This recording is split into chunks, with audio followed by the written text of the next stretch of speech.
Because when I found this truth, guess what happened? I put my birthday away. When I found this truth, I put the drugs away. When I found this truth, I quit whoring my sisters. When I found this truth, I started becoming a better man and a better person. Because now I know I'm on that narrow path. Now I know I'm on the righteous path. Now I know what I'm doing is gonna get me somewhere.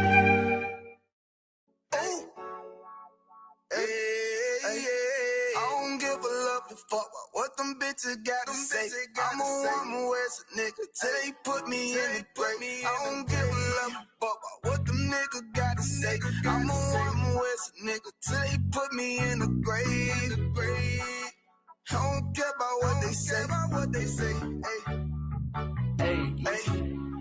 Fuck with my Akima, fuck with my sisters, then I got a problem, I'm never gonna miss you. I got 100 hanging out the AR, I got a 50 hanging out the pistol. He say it's corner, I'm just being realistic. I be on them corner posted with the realest. If it's the Sabbath, then we going fishing. I'm really no man, that's a God-given mission. I'm really on 10, but I'm strapped in a pistol. I get the order, be glad of this mission. Hebrew Academy graduate, nigga, training, go through the baddest conditions. I'm fuck with none but the baddest of bitches. She righteous, submissive, she glad to be with me. Had that thing Putin like Batman, niggas, she know I'm a prophet, she glad to be listening. Disrespect, I ain't having that shit till I go make some business from scratch. See, bitch, in a different breed of black man. We don't do the back thing. I remember back when I was really trapping, trying to get the racks in, selling dope to black men. But now I'm trying to make it straight. Like, don't forget about my face. We standing up straight, can't fold us. Too heavy, the world won't hold us. Don't miss some rank, I told you. Line up in these ranks, we sold you. You can take that to the bank, we focus on. How many times must we remind you? One body, one way, some way. I will never take up as a place. When the law with you ain't no up next. It's just us, nigga, that's that on that.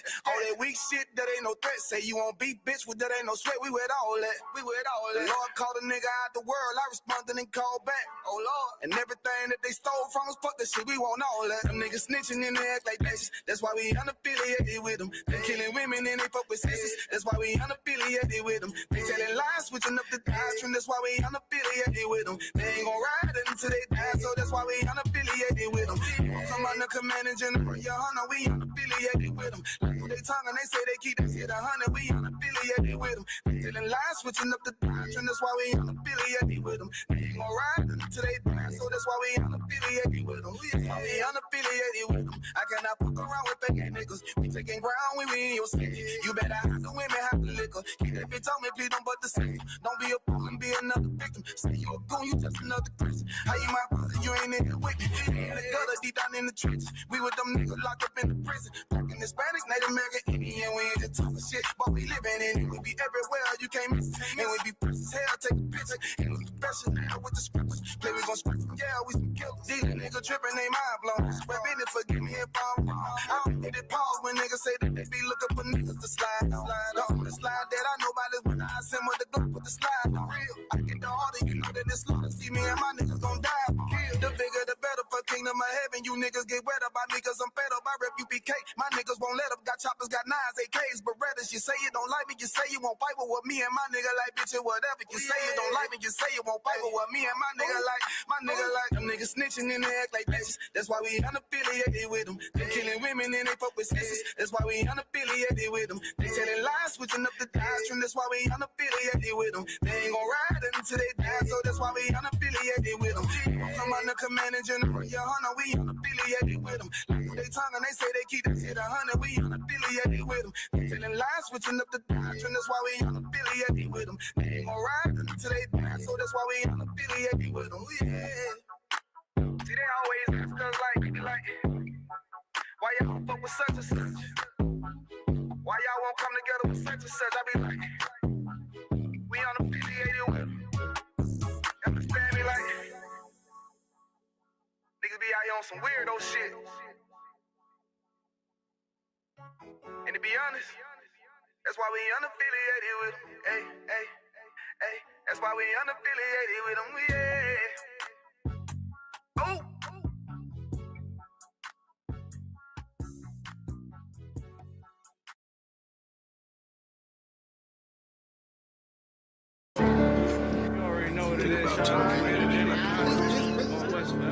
I mean, you ain't gotta pay no price of buying no corners.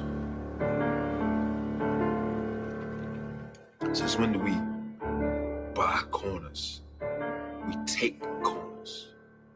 Man, you won't buy one way or another. Whether it's if the bodies we don't lost, or you're gonna lose. Time in the joint is behind us or ahead of us. I mean, you gonna get some shit in this game, but ain't shit for free. I mean, how many corners do we need? How much money can a nigga make? More than a nigga can spend. And then we ain't gonna be around to spend what we done made already. Shit, I think I can be around this long. Yeah. Well, we here. Yeah. I know a nigga murked his own man cause he was fucking on this bitch. He got booked, now she's sick. She out here sucking all these. Told my young boy to chill cause he was hitting all these licks. Now he resisted, now we 6 feet. He was thinking with his dick.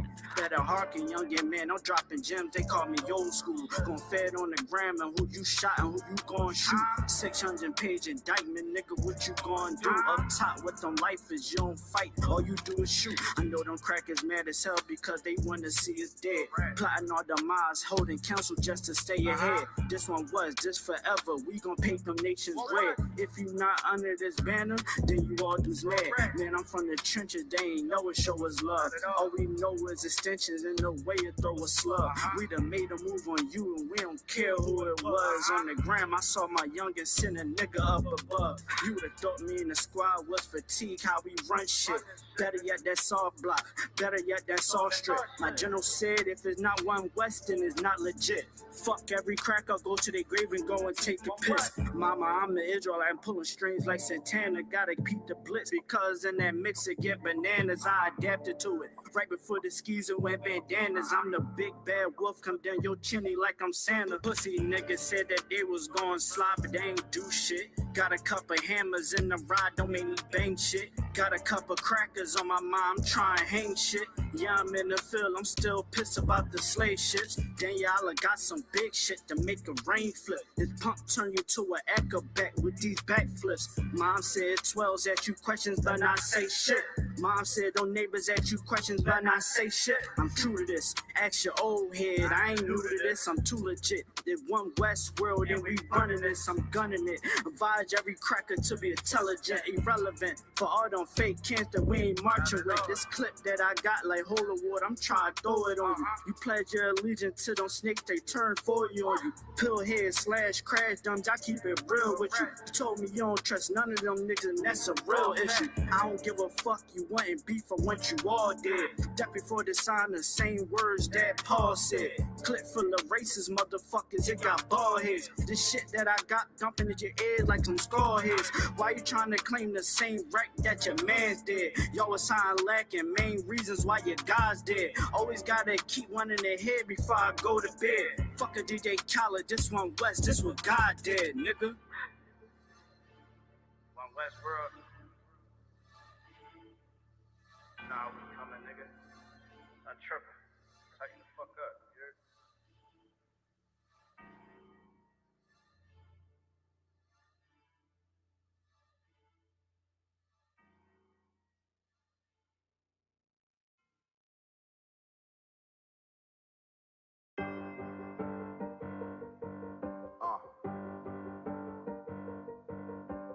Yeah. On 44 shit, you know what I mean? Busy man.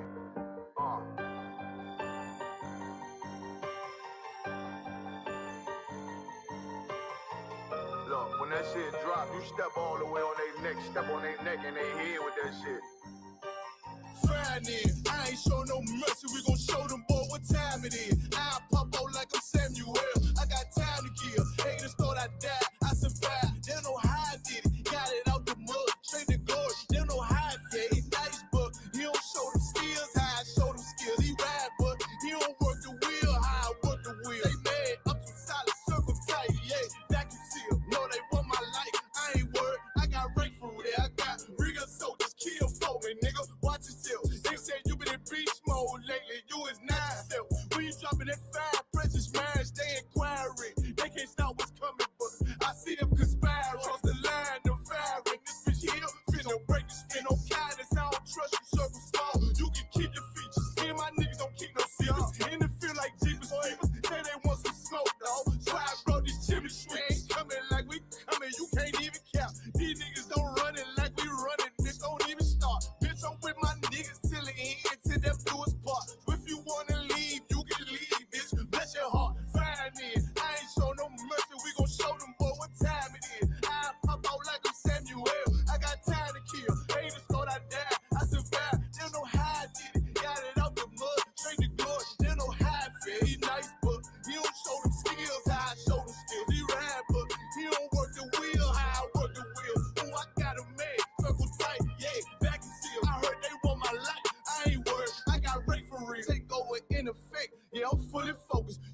see it on me, just know it's women, that bitch fully loaded. Ooh, yeah, we up and rolling. Told him I need major motion. Think I'm joking. I'ma school them niggas like they baby Jody. Got it out the dust. Now I'm too clean. Don't know why they hate me. What you want out life, dog? Guns and butter, baby boy. UPK top, dog. Certified road runner. I'ma turn that eco line into a damn tank. I got choppers stashed in the attic like they Air Frank. They had that shit on lock until I snapped on them like bolt cutters. You cannot play both sides. Gotta choose your colors. See him throwing that one up with that W. That's my blood, bro. Fine in. I ain't show no mercy. I'm gonna show them boy what time it is. I pop out like I'm Samuel.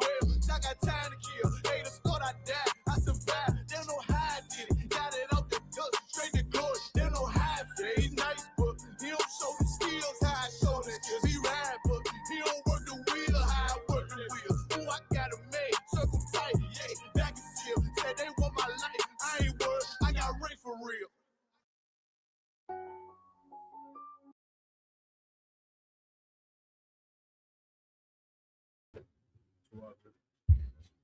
Hey, Shalom Israel. This is the Israelite School of Universal Practical Knowledge. Salakia. Start out at 1 West 125th Street, Harlem, New York.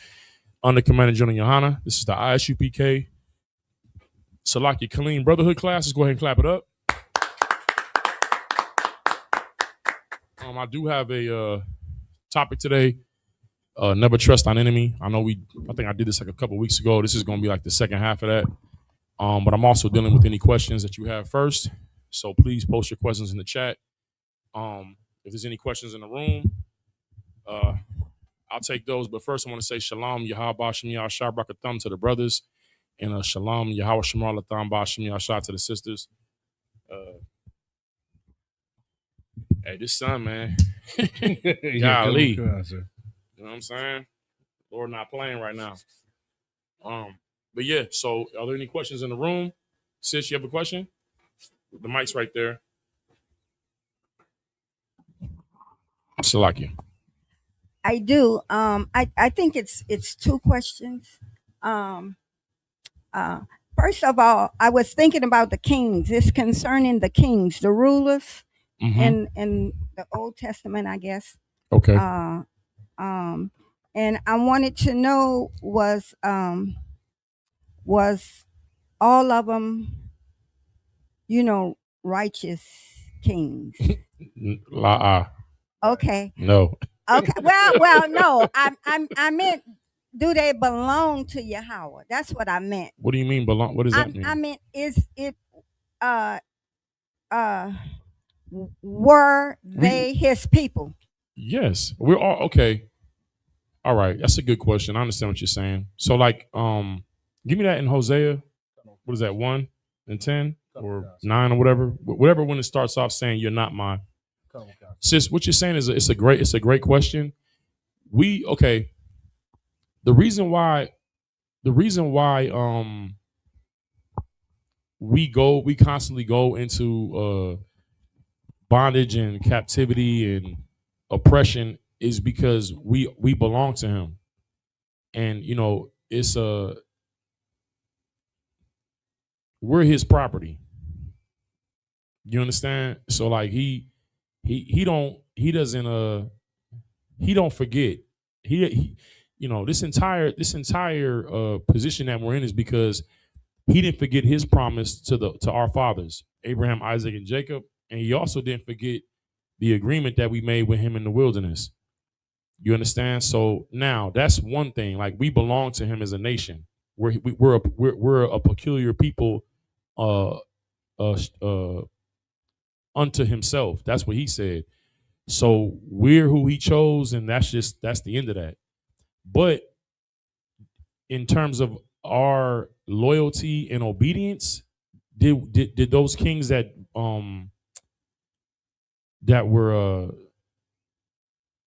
despised the Lord by going to other gods, did they belong to him? No, not in the spiritual sense. So it's not really. I don't want to say it's yes or no. I'm saying it's yes in one context. We all belong to him as a nation, but they were not serving him. So in that regard, they did not belong to him, and they were not his people in the sense of our being disobedient. If you can go ahead and read that out in Hosea, and I'll put that up on the screen. Colonel Wakan, sir. This is the book of Hosea, chapter 1 and verse 9. Then said God, call his name, Lo am I, for ye are not my people, and I will not be your God. Right. So the Lord said this. And this is why, give me Romans 9 and 4. This is why when he's filled with the zeal and the, I don't want to use the word grief, but he's filled with the purpose of one or the desire. Let me say it like that. He's filled with the desire that our people be saved. You understand? Because he knows, like, he's very well acquainted with our condition, based on our records, and he's explaining why Christ died. You know what I'm saying? And this is the term. Go ahead. Colonel Wakan, this is the book of Romans, chapter 9 and verse 4. Who are Israelites, to whom pertaineth the adoption and the glory and the covenants and the giving of the law and the service of God and the promises. Right, meaning that the first thing he said was the adoption. And the adoption was the death of Christ. Because without Christ's death, we would not be God, the Lord's family anymore, his children anymore. You understand? So them, you have various kings that played in the Most High's face. You know what I'm saying? And you had some kings that they saw what their fathers did and was like, I'm not finna do that. I'm finna serve God. But yeah, both the line of the northern kingdom and the line of the southern kingdom, you had some that did and some that didn't. And with the northern kingdom, I don't want to speak on it because I have to go back and just do more research. But I think the majority of their kings was just out of there. You know what I'm saying? They was out of there, and the Lord got them out the land pretty fast too. Like when they went into Assyria, they never really came back in mass. You had there was like a daughter of Asher that was in the temple. I can't remember her name, but you had some scattered amongst the tribes, but ultimately it was the southern kingdom that was left. And but that's why I forget the verse, but it says Israel was treacherous and committed adultery, and then her sister saw her commit adultery, Judah, and went and did the same thing. So he basically divorced both of them. He was married to both sisters, like Jacob was married to Rachel and Leah, and he said, y'all both just violated me. So I'm divorcing both of y'all. So that's why when Paul talks about the the falling of what's that scripture? Is it in Revelation? Is it in Romans 11? The riches of the falling of such was the riches of the Gentiles. Is that an 11 or a 9? Okay, let's go and look for that real fast. Read that, but it could be a 9 too at the let me see. But that basically meaning that at one point, the Lord was dealing with Judah, but Judah falling off made it to where the whole nation had to be saved, and that's why it gave an entryway for all the Israelites scattered abroad, northern kingdom, everybody. You know what I'm saying? For the Gentiles to be able to come in. Now, Christians use it and try to make it about other nations, but it's really talking about us. Let me see.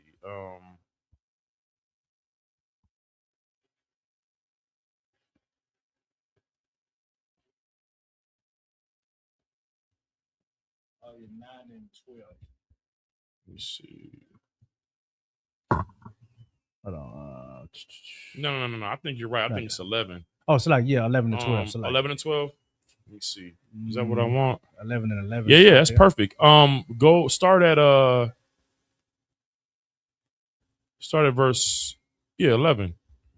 Colonel Wakan, sir. This is the book of Romans, chapter 11, verse 11. I say then, have they stumbled that they should fall? God forbid. But rather through their fall, salvation is come unto the Gentiles, for to provoke them to jealousy. Right. They thought because they were still in Jerusalem. Now you got to think, Christ approached them and was like, what was it? He said, I'm paraphrasing, but he was like, basically saying, y'all are in bondage. And they was like, we be the seed of Abraham. We never been in bondage to nobody. So they talking like, but now mind you, they saying this while Rome and the Pilate is the governor of Judea. You know what I'm saying? He's the pilot is like over King Herod, who's an Edomite too. You got an Edomite that's running another Edomite that's running y'all. And they like, we ain't never been in bondage to nobody. But Christ really was saying that you committing sin puts you under another nation. He said, because whoever commits sin is the servant of sin or the slave of sin. Because why? Sin ultimately, as an individual, when you're dealing with sin, breaking God's laws, you're really affecting the entire nation. But on a personal level, you're bringing in demons. You know what I'm saying? People are what? Like they're afflicted by these different diseases, and they're going through all these afflictions and oppressions and sicknesses and mental health issues, and Christ is coming to heal them. But they're in these conditions because why? Number one, the leadership is not teaching our people brotherhood, mercy, how to keep the law in the spirit of the Most High, the spirit of Christ. And so the entire nation is sick. The entire nation is in bondage. But they don't realize that they're in bondage. Because when Christ was like, yo, y'all are slaves, they're like, nah, we ain't never been slaves. And that's why he says whoever commits sin is the servant of sin, right? So now they're in this condition where they got the Italians, the white man ruling over them, and they don't see that this is a bad position. You know why they didn't see it that way? Because they still have the temple. The temple made them feel like because we go and do our, play the role and be religious, doing sacrifices, and the Pharisees who are crooked cops, they're still punishing people for sin, even though they're committing the same sins. They feel like because God ain't came and shut the whole thing down, that they good to go. They were pleased to dwell in their hypocrisy and leaving our people just to suffer while they were rich or was eating off of the oppressor. That's why Christ gave the parable of the rich man and Lazarus. You're supping sumptuously every day. You wearing purple like the Romans. You know what I'm saying? You're eating off of them, right? With the tax collectors, the publicans, right? You're using our people. Our people are food for you. You're not healing the people, right? So Christ comes through and starts healing the people, dealing with the real issues, right? He's washing the feet because the feet are what? They're in the ground. They're at the bottom, but they're supporting the entire body. Right? The Pharisees was like, yo, he's over here doing the real work. We about to lose our power because the people about to stop trusting in us. They were fine to walk by our people covered in sores, sick, starving, and go into their house and make sure that they were straight. You understand? So they didn't look at their situation as fallen, but the Lord did. And this is why he sent Christ. When Christ would say things like, had prophets been sent to Sodom and Gomorrah or Tyre and Sidon, they would have repented. Meaning that the Israelites that were, or whoever was there, had they heard the truth and got the correction, they would have changed. He said, but woe unto you, Capernaum. Woe unto you, Bethsaida.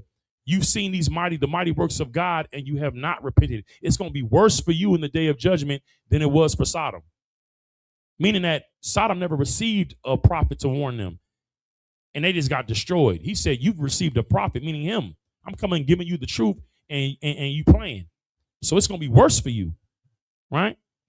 So he'd be with the disciples and he'd say things like, they'd be like, oh man, look at this. Look at all this, Lord. And he'd be like, you see this temple?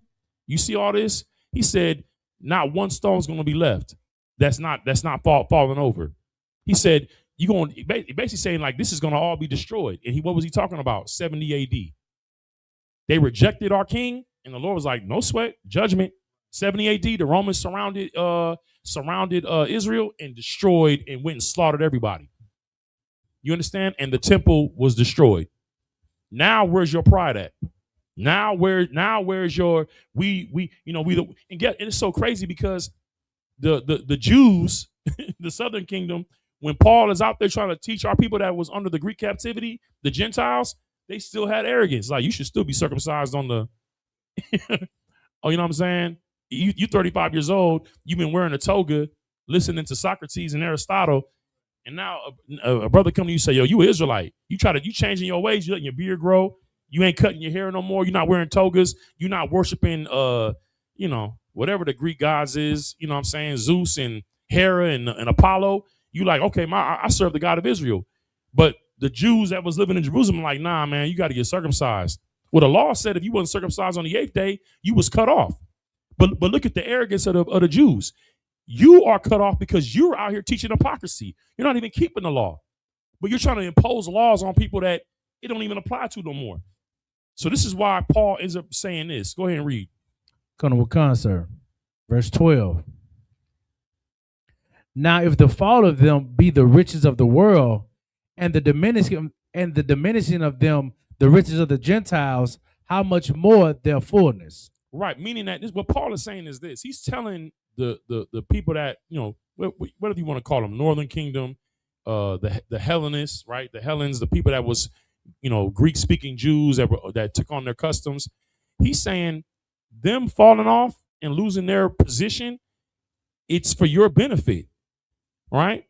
And then you coming into this is also for their benefit because it's going to provoke them to jealousy. So he's saying if their fall gave you this wealth, right, this ability to come back into the knowledge of the truth, how much more their fullness? Meaning what? Ephraim ain't going to vex Judah. Judah ain't going to vex Ephraim. Meaning that when we become one body and gather together, that's the fullness. You know what I'm saying? The fullness of the Godhead. You know what I'm saying? Like the rank, order, and structure. Meaning that we're one and we all acknowledge Christ as our King and Christ is submitted to the Most High. Now we can come back into the kingdom of heaven. That's really what he's saying.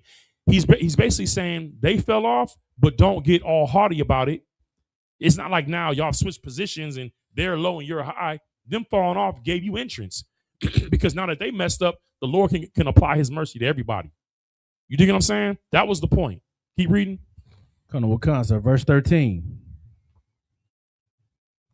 For I speak to you Gentiles, inasmuch as I am the apostle of the Gentiles, I magnify mine office. Mm-hmm. If by any means I may provoke to emulation them which are my flesh, and I might save some of them. Right. Basically saying I could provoke them to, basically to really love their brothers. They thought because of where they were, it's like, you've been raised in the projects, you've been raised in a particular hood. Say you had a cousin or a brother that you was cool with in elementary school, his parents move away. Right at the, y'all was out there flipping on the mattress, you know what I'm saying, doing graffiti on the wall and just, whatever, y'all running the streets. Then y'all like what? Y'all like the age of 6 and 8, 9. Then your friends, the parents move to some other city because they want you to go to a better school. Now you go to a school, you still you still love your people, but now it's like, you've been raised around some white kids. You don't know how to play tennis and, what's the cricket or I don't know, polo and stuff. You done rode horses and stuff. And then you come back, they looking at you like, nah, man, you ain't from here, but you is from there. Some people know you, but it's like, damn, bro, that's you. Where you been at? Oh, look at you. You been around them white folks and stuff, man. You talking different now. It's like that. It's like the people in Judea was like, we got it down because we never broke the law, but they did. They did break the law. They was not keeping the law in the spirit of truth, in the spirit of Christ. That's why Christ had to come. So the Lord had to humble Judah, the southern kingdom, or like the Jews, and then encourage the Gentiles, which were all Israelites. It was a humbling thing. Like, I'm gonna make y'all jealous. I'm about to give them the Holy Spirit. They're gonna be doing works. So you're gonna be like, how? They weren't circumcised. How? They never kept Passover. How? This is why when Peter was like dealing with Cornelius, and he was amazed that when he was talking, they received the Holy Spirit. It's not because they weren't Israelites. It was because they were Israelites that had joined joined Esau's military. And in their head, it was like, they can receive God too? They didn't violate it, and like they're traitors? He was like, dang, the Lord is no respecter of persons.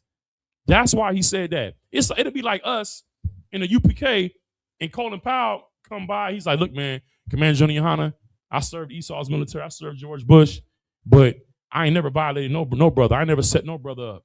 They made me go talk about the weapons of mass destruction. I didn't know. They just gave me the documentation. And Commander Johnny Hanna's like, all right, well, just come to class. And he come to class, and then he get the zeal to go out there and teach on the corners. We'd be like, God damn. The Lord is no respecter of persons. Colin Powell was on the podium taking orders from Commander Junior Hanna and General Muhammad and the generals. And he's a young man. That's what it was like. It was like, damn. Because you didn't live your whole life in service to our enemy. So that's why Peter responded that way, because we were treating our brothers as if they were unclean and common. That's why the Lord told Peter, he says, do not what is it? Do not call common that which I've made clean. And the point is that I remember when Christ had did some miracle and Peter was by Christ, and Peter was like, he was like, I can't be around you, I'm unclean. Peter said that, but then Peter in the vision, he was like, I ain't never ate nothing unclean. Then why was you unclean? Because even though you had never ate unclean foods, you weren't right. And you knew it. When you saw Christ healing, you was like, bro, I'm not worthy to be around you. I mean, I be feeling like that talking to General behind me.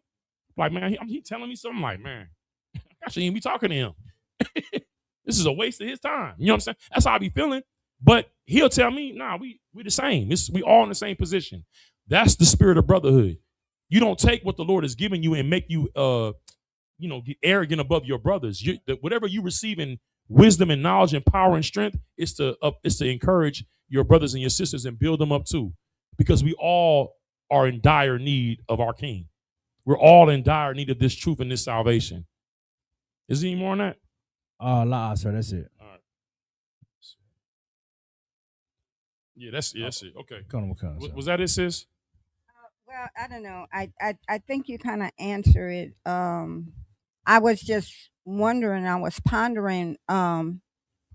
What would make a king defile the Most High? What will make what makes Eddie Murphy marry a white woman?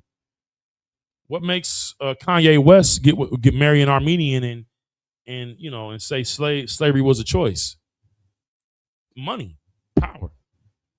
You understand? Like people pray the king have power, right? I mean, that's the point. That's my point. It's saying when you get into that position of power, you feel like you're there because it belongs to you.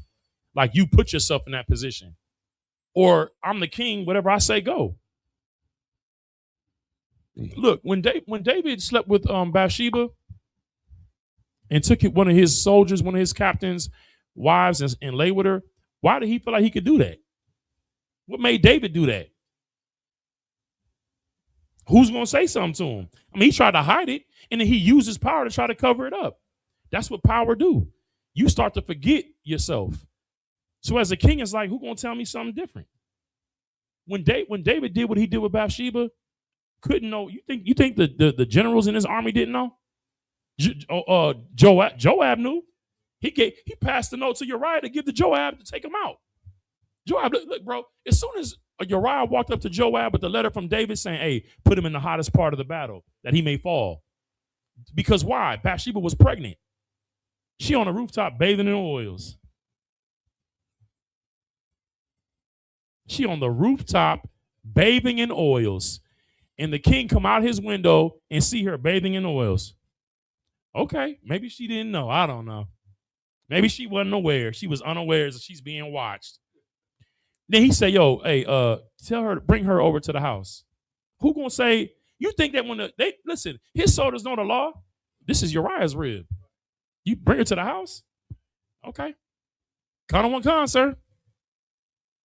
He the king. He do what he do. All right, no sweat. Now she pregnant. Oh, snap. Uriah come back to the city because he trying to get Uriah to go sleep with her. So he can be like, oh, that's his baby. That's some old nigga. That's some nigga stuff.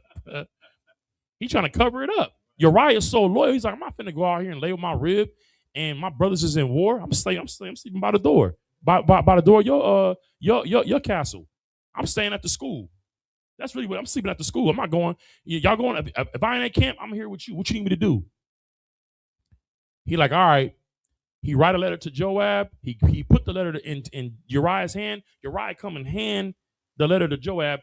Joab is the general of the arm of David's army. He read that. What do you think Joab is thinking? You think he's thinking? He's like, oh, David using his power to kill people. I guess I can too. I can do what I want. I can use my power how I want to. I can do my will. As a judge, so was his officers. Because that's what Joab did when it was time to bring the nation together. He went and killed. He went and killed Abner. Abner was with the house of Saul, and he was trying to come and broker a peace treaty. And Joab was mad because Abner in a conflict, he had taken out Abner had taken out his little brother. Now, it wasn't really Abner's fault. He was running away from the dude, but the dude was chasing him. He's like, "Look, bro, stop chasing me. I'm trying to get up out of here." Dude didn't say anything. He just kept chasing him. He's like, "Bro, if you keep chasing me, I'm about to drop you." He kept chasing him, threw the spear behind his back. Joab's brother dies. Joab and them was running behind him, but their little brother was faster. They come and see his body. Joab was like, "Oh, it's up. Ain't gonna ever be no peace." He took Abner out. But he also saw David take Uriah out. You dig what I'm saying? Why? Because when men have power, they feel like they can take things into their own hands and the Lord ain't going to deal with them. That's why the Lord is called what? The most high power. He's going to judge the matter. He's going to judge it. You ask the question, why would the kings do it? Because they could. Why do we smoke weed? Because we feel like we can. Why do we go and get with women of other nations? Because we feel like we can. We take God's word as if it's like a suggestion. You understand? We don't treat it like this is like life or death. You out of here if you don't. We don't fear the Lord. The reason why the kings disobey God, because they didn't have the fear of the Lord. The fear of the Lord is not, it's like the Lord will punish me. That's the fear of the Lord. Like your father, in your father's house, while you don't do certain things, you may go outside and use strong language, cuss, but not in your father's house. If you fear him, you might be out with your friends trying to drink and smoke weed. But not in your father's house, if you fear him, because when your father finds out, there's going to be a recompense. There's going to be a punishment. It's going to be belt to ass. Right? They did it because they didn't feel like the Lord was going to do anything. That's why. Does that answer your question? Yes, but I have one more. Go ahead. Well, it's not so much a question, and I was going to speak with you after class. But right now I'm just finding it challenging. I'm just challenged in a way I have never been, and maybe that's the way it's supposed to be. Mm-hmm. And the challenge is not, to remain in the truth. It's just that I'm trying to figure out, should I change sort of kind of my lifestyle, if you would, in particular concerning my work, my workplace. I'm just that because it's more specific. We could talk about that, and what I'm saying, and because it's a matter of counsel. In a general context, if a job is you got to consider all the factors. If they're not causing you to it's a slave. It's just something that we got to do. People might feel like I need to be doing something else. Why? That's the question. Why do you feel like you should be doing something else? Is the Lord is what you're doing against the Lord? It's not like that's what I'm if, if a sister was an exotic dancer and she was taking her clothes off in front of men and she was getting paid very well and she was like, I want to change my occupation. I'd be like, that's a good idea, because you can get a job as working at the post office. You could become a secretary. You could be go to school for IT. Take some of them tips you've been getting instead of buying Fendi bags and going on your little vacation trips. Put that up and buy and get you an IT degree and get a remote job and make $100,000 from home on a laptop, right? But if your job is not doing anything that's against the law and you just don't like it, well, it's just a slave. You can always go find another one. But if the slave that you have, you put in a lot of time there and you're getting a lot of, you're making a decent wage and you have great benefits, then why would you leave to start all over again? Because, it's hard finding a good slave nowadays. People are out here suffering. They're not earning anything. You know what I'm saying? So it's important to get counsel on matters like that. But in terms of what you're asking me, we'll just talk later about that. Okay? Kind, Was that it? You had anything else? Yes, sir. Kind. Okay. No sweat. Any questions? Oh, you had a question, right? Yeah, kind, sir. Okay. If I could, sir, I had a question in Isaiah 56. And just a general breakdown of verse 6. Christians use this as if other nations are strangers. Of course, I know that's not the truth. You know what I'm saying? But just wanted a general breakdown on the sir. So like No sweat. Go ahead. Colonel Concert. This is the book of Isaiah, chapter 56, and verse 6. Also, the son of the stranger that joined. I'm gonna start at verse 4, sir. So like it, sir. You can start at 3. Okay. Verse 3. Neither let the son of the stranger that hath joined himself to the Lord speak, saying, the Lord hath utterly separated me from his people. Neither let that eunuch say, behold, I am a dry tree. What does that mean? What you just read. What does that mean? The son of the stranger.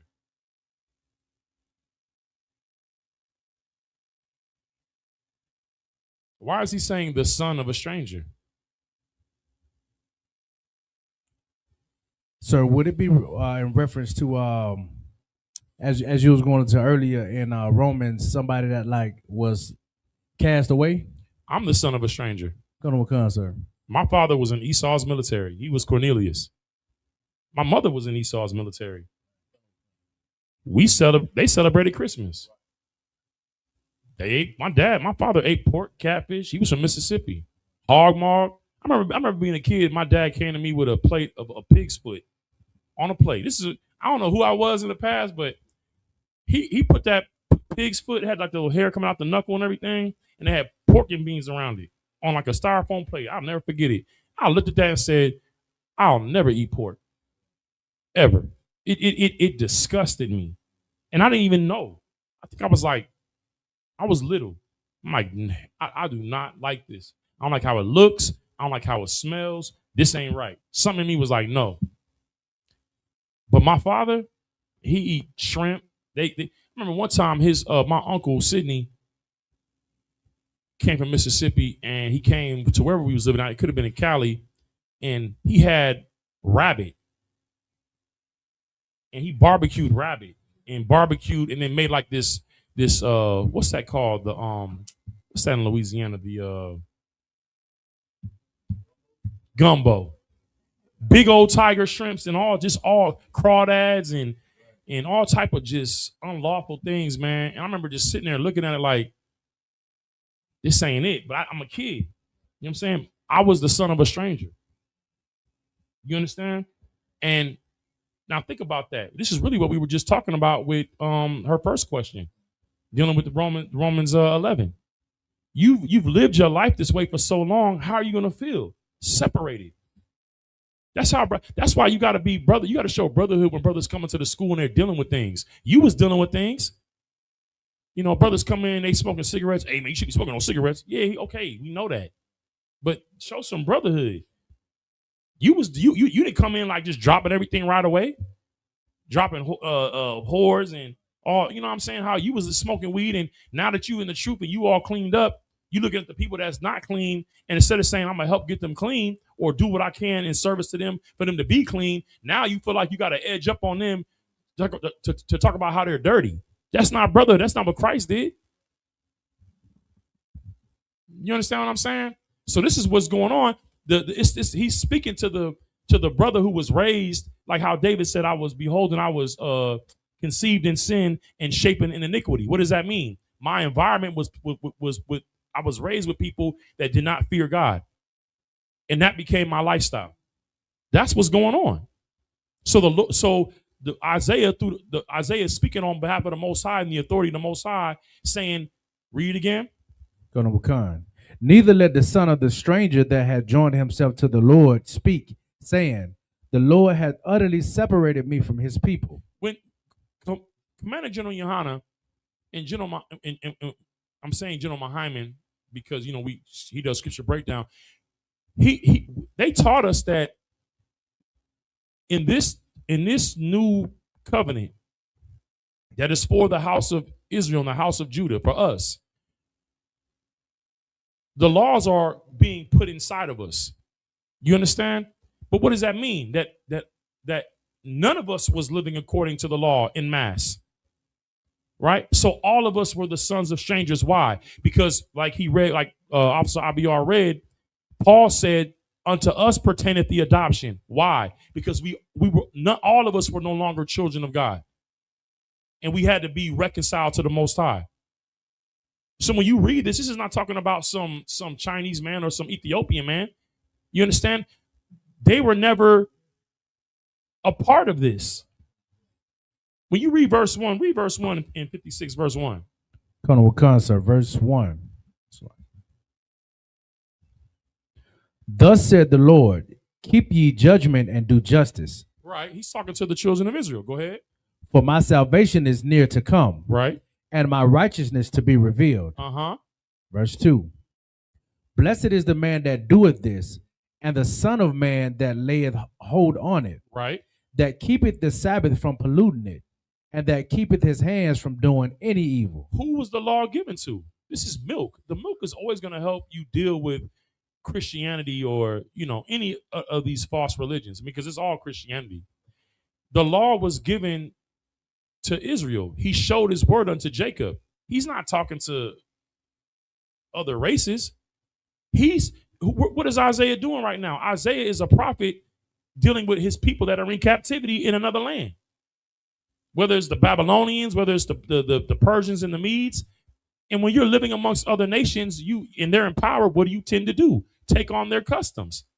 So now what he's saying is to the people or to the families that took on these customs and became Americans, right? Don't say because you became an American and you ate pork and celebrated July 4th that there's no hope for you. If you choose to come join yourself to the Lord, how would you join yourself to the Lord? By oath, by a vow. I live this way, but I'm not going to live this way anymore.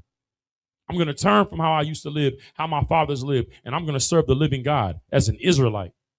This is the hope that he's giving to our people. Because that term stranger, yes, it can mean a heathen. But what you don't understand is that in the nation of Israel, we had class classifications. We were people that were classed. Stranger was a classification. If you didn't have, if you were in debt and you couldn't pay your debts, your inheritance went up for grabs. It's like tax liens. You own a house, you have a mortgage, you have land, you didn't pay property tax on it. A person come and pay that tax lien. Unless you pay it back, you can lose the property. You can lose the house. It doesn't mean the house ain't yours, but you have a period of time to do what? To get it back. And we have those, the Lord had those systems within the nation of Israel to where a brother had up to 7 years to pay back what he owed to be able to get his inheritance back. But now what if you were raised in a whole other country and your father was an Israelite and you come into the land and you have no inheritance? You have no land. You ain't got a place to go to and live and family to go. It's like, you a stranger. That's why it says treat the stranger with kindness, because you were what? Strangers in Egypt. You went into a place where you had no power. You had no land. They gave them Goshen because of what Joseph did. But even then, they still turned on them. The power was against them of the nation that ruled over them. So that whole thing about, what is it? Deuteronomy 23:7. Don't abhor the Egyptian because you were strangers in his land. What it's saying is it'd be like me saying, you saw how white people treated us? Don't treat your brother like that. Everything pertained to us. These commandments that were given about how to treat the Egyptian is talking about how to treat the Israelite that was raised in Egypt. Don't treat him a stranger he's an Israelite, but he acts like an Egyptian. Don't treat him, don't abhor him because you hate the Egyptians because of how they treated you. Treat him with kindness. Show brotherhood. The Edomite, if he's raised in the land of Edom, right? And we know how Edomites conduct themselves, don't abhor him. You know what abhor means? Abhor means like what they would do to us in these lynchings. When sometimes they would shoot us over 50 times, then hang us, or set us on fire, then hang us, and then they would see our rod and cut it off. And then either eat it themselves or put it in the mouth of the person that they lynched. That's what it means to abhor. When have we abhorred anybody like that? I don't even like horror flicks. What they call that, gratuitous violence for no reason. It turns me off. I don't even like that. You understand? We don't even think like how they think. So this is talking about our people. Whenever you read these scriptures, you have to know, look at the context. The Holy Spirit is in the context. This is talking about our people. Neither let the son of the stranger, keep reading. Con, sir. Verse 3. Neither let the son of the stranger. I'm sorry, go ahead. Salaki, my fault. Go ahead. Con, sir. Neither let the son of the stranger that hath joined himself to the Lord speak, saying, the Lord hath utterly separated me from his people. Neither let the eunuch say, behold, I am a dry tree. Now, this is talking about other nations. Why does the eunuch come up? Now, many of y'all may not have watched Game of Thrones or House of Dragons, but there was the Khaleesi, whatever that woman was, the young Targaryen woman that, you know what I'm saying, she ended up having her own army. They were called the, what was her army called? They were called the, I forget the name of them, but they were all eunuchs, right? The entire army were men, but they were eunuchs. Do you know what a eunuch is? A eunuch is a man who has his loins or his balls removed because he's working in a castle or in a kingdom where they don't want these men to have the ability to impregnate the maidservants. Why? Because if you have brothers walking around and they could just have sex with who they want to have, because some kings impose this rule. Like, if you're going to be serving in my house as a man, you got to get your balls taken. If I buy you as a slave, I'm cutting up all your, because I don't want you to impregnate my female servants. Why? Because if a female servant gets pregnant, what can't she do? Work. And nobody, and really as a ruler over a castle or a kingdom or a household, you having female servants walking around pregnant, it makes it look like you don't have no control over your house. You got female servants and they just walking around here, and the brother is over here like, my bad, he working the stable, my fault. So what you do, you take off you can't do it. You neuter them. That's the best way to put it. Like how you neuter a dog. You don't want the dog running around just out here, doing what it's doing and creating puppies and stuff. You neuter them. So now, if this is talking about other nations, why is the classification of a eunuch coming up? A man that was neutered. Why would that? How would that impact a heathen? It wouldn't. You know who it would affect? An Israelite. Why? Because if he's neutered, what can he do? Have kids. He can't have kids. He can't have sons, which means that he can't have nothing to pass down, no inheritance. That's what that means.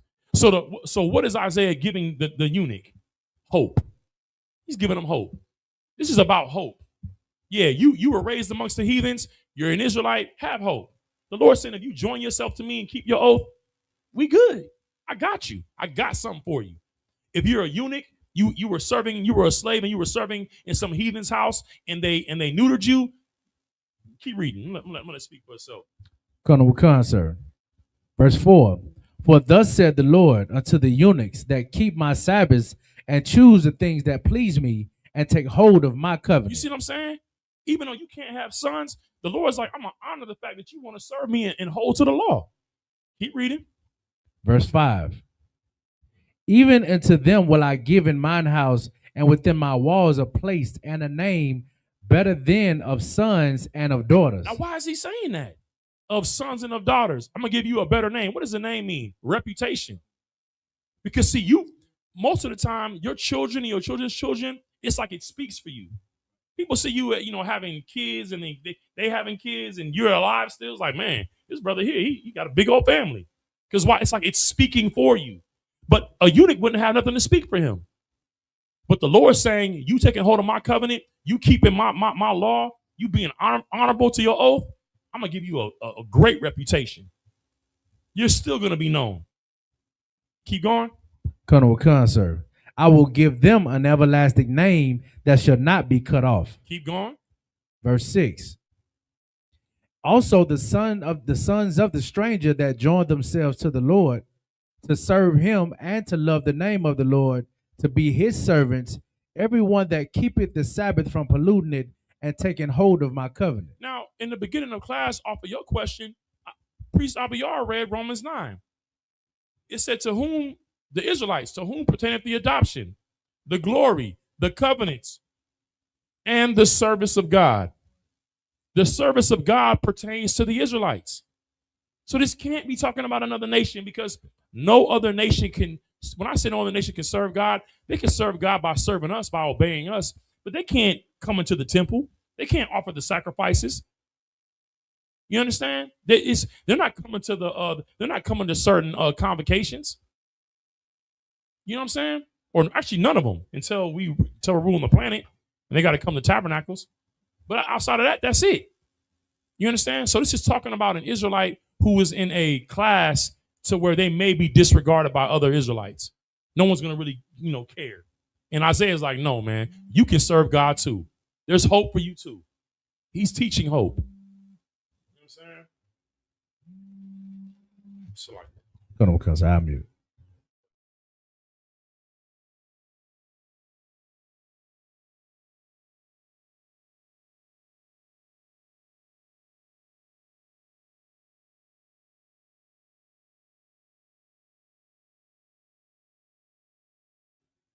okay. You need any more on that? Oh no, I got it. Throw out, sir. Okay, no sweat. Any questions in the chat? Colonel Wakan, we do have a question. Sister answer to as far as she said that Dothraki, Horty, and the Unsullied. The Dothraki? Oh, the Unsullied. Who said that? Who said that? I don't know.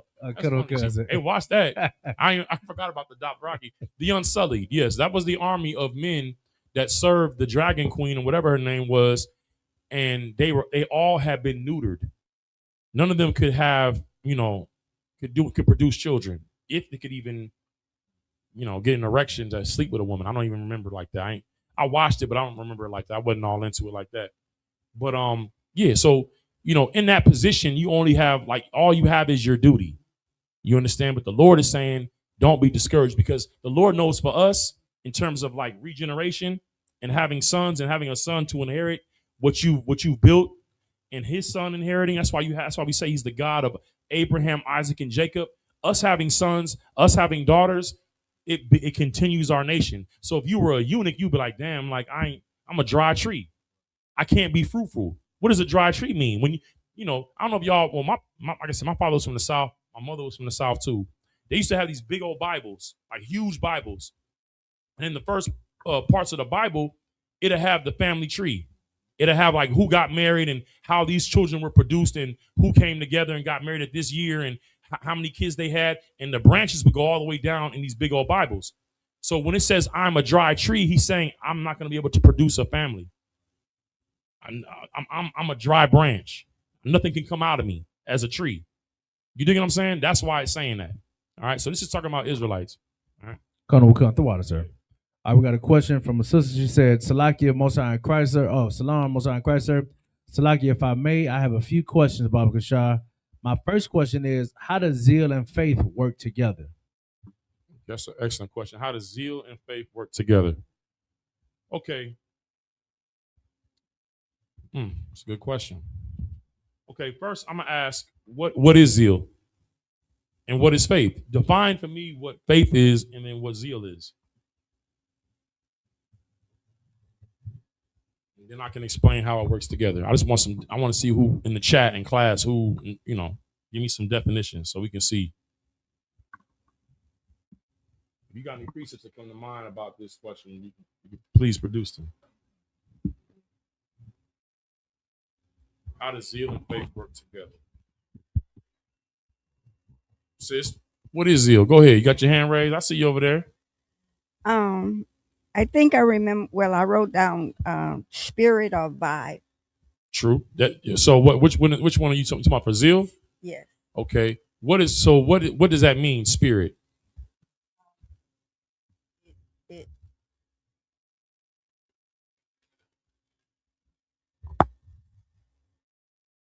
Okay, I'm gonna explain to you like this.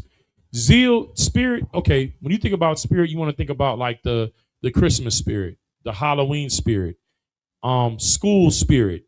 You know who has zeal who has the most zeal in a school? Who has the most zeal in a school? Oh, the mascot, sir. The mascot. The mascot. He represents the school. Whatever the animal is, whatever the you know what I mean, the whatever the school's mascot, he represents that. He's the embodiment. He's the image of the school. the perfect image of the school. Whether it's a bulldog, whether it's a, you know what I'm saying, a shark or whatever, he's the mascot. And when the game is going on, when they're at war with another school, he's out there just cheering. He's hyping the crowd up. You understand? He represents the spirit of the school. But there's other people in there that have the spirit as well, because what, you got the cheerleaders. They got spirit. They out there, come on, let's go. Come on, let's right. You got the drill team, you know what I'm saying, or the color guard with the flags and everything. Then you got the spirit that's on the players that are fighting for the school. But their zeal is being applied differently. You understand? Because they're trying to win the game. But then you have the mascot that's representing the school as he's embodying the what the school is. But then you have the cheerleaders. Then you have the people that are in the stands, the students, because their zeal ain't all the same. Because you got some students that are like, you know, they got the paint on their faces. They want the team to win, and you got some students that's just selling weed and by the bleachers. They don't care who wins. They have a whole other agenda. They don't have the same spirit as everybody else has. So when you think about zeal and spirit, it's the passion or the energy for the thing that you represent. You understand? Go ahead. No, we had a few answers in the chat too, Go sir. ahead. Yeah, please. Come on, sir. We got sister said faith is works. People said zeal is a strong fighting spirit for the Most High. Faith is the substance what is not seen. Zeal is the will to do something.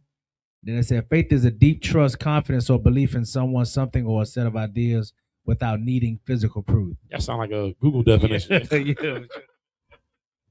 You can tell this person want to get straight A's in school. Want to make sure I'm gonna get the passing grade. All those answers are correct. All right. So now that we know what zeal is, faith is that's a good definition of faith. But faith is really like following orders, ultimately, because it's you being told to do something, and you don't necessarily think that's the thing that you should do, or how is it? Basically, it's like, okay, I'm being told to do this, but how's this gonna work out? You know what I'm saying? Especially when you feel like you got the control over your life, and someone gives you counsel or gives you an order. It's like, okay, but following orders is what faith is. It's you doing the thing because you were told to do it. Zeal is more your passion for a thing.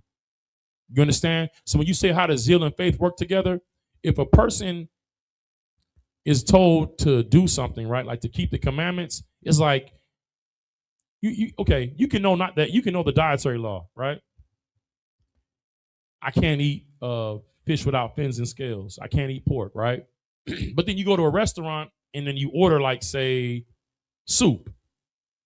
Now, one person's like, I know I ain't supposed to eat pork and unclean fish or whatever like that, seafood.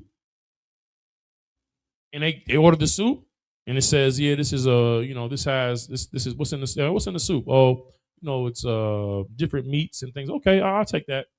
Another person is gonna say, well, what kind of soup is this? Oh, it's fish soup. What kind of fish?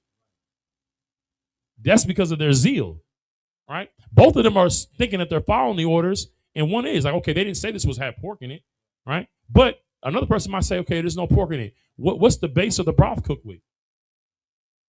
Is there pork in the broth? Right? Those are the kind of questions. Me and Cap was out in San Antonio about like 2 or 3 weeks ago, and we was in camp in Austin. We went to San Antonio for camp the next day, and we went to, what was the name of that restaurant? Cracker Barrel. Hey, y'all, Cracker Barrel breakfast is amazing. All right, I'm just telling y'all right now. They got some amazing breakfast, okay?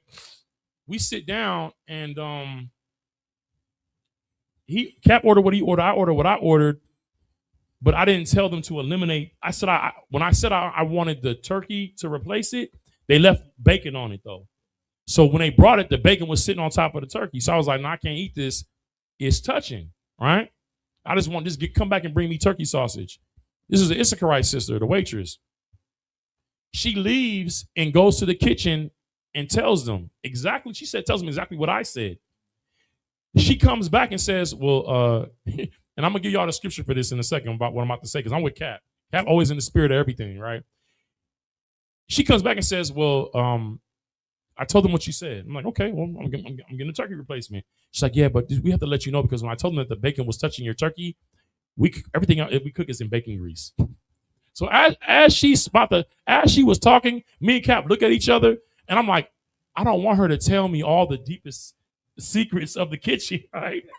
You got the verse from me? Yeah. So Cap looking at me like he's looking at me like this, rubbing his head, because that means that everything that we're eating at this point, now we know. You know what I'm saying? It's like, golly, right? And then so Cap quotes this particular scripture. Go ahead.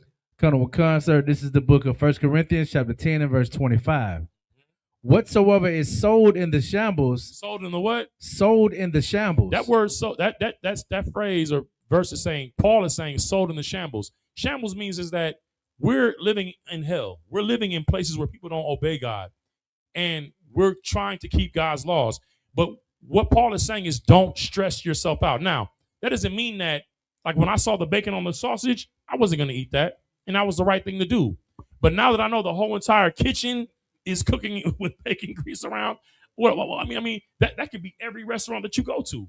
Any spot you go, they're not going to tell you, and you're eating the food, but you're choosing the lawful thing. But now they're back there doing things that are unclean. Why? Because you're not in control of it. It's not your government. It's not your land. You're not the food inspector. You don't have messengers coming down, making sure every restaurant keeps the law, right? So Paul is saying whatever is sold in the shambles, meaning that we're in the shambles. Keep reading. That eat. Asking, what? That eat. That eat. Go ahead. Asking no question for conscience sake. For conscience sake. Because once you know, your conscience is like, golly. So basically, don't go crazy. When they bring you the menu, hey, what's in this? What's in the, okay, no sweat. But don't be like, what do y'all cook the food in? And because then you're not going to be able to eat nowhere.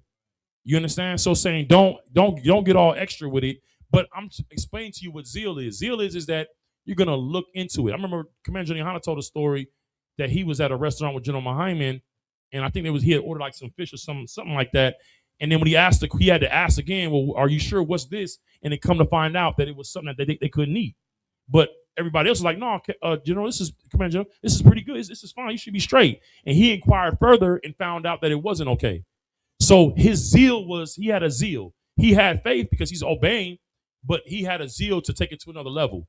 And so that's what that means. Like zeal and faith work together in the sense of you have a passion to serve God and to represent God in the culture. Like, it's like a brother who you see every time he comes to camp, to class, when he's out at the club, he got fringes on. He's representing the UPK. He's just the mascot. He's the mascot. When you see him, he's, oh, yeah, that's the Israelite. You understand? Some brothers may be like, yeah, I mean, yeah, I love the Lord. I love the school, but I'm about to throw my Air Forces on, man. I'm about to, wear a Cardinal cap. I ain't gonna just throw on. That's it, and that's nothing wrong with that. But you got another brother who's like, nah, I'm representing this thing. Period. When they see me, they gonna see this. They gonna see God. You dig what I'm saying? They gonna see the school. They gonna see that I'm an Israelite. Both of y'all are obeying, but the zeal could be different. So the way zeal and faith works together is that you have the mind to obey God, but the zeal is the level to which you take it. That's what I would say. All right. So now when you think about zeal, it talks about there are three in heaven that agree, and it says the Father, who's the Most High, the Son, the Christ. He's called the Word because he follows all the Most High's orders. But then the Spirit is all the creatures that are in heaven, the 24 elders, the 4 living creatures, the angels, and whatever other spirits are there. They all have the zeal to serve the Most High. They all agree, and everything that they do is for the Most High. When it talks about how the 4 living creatures are shouting out, "Holy, holy, holy," it's like they're turned up. They turned up.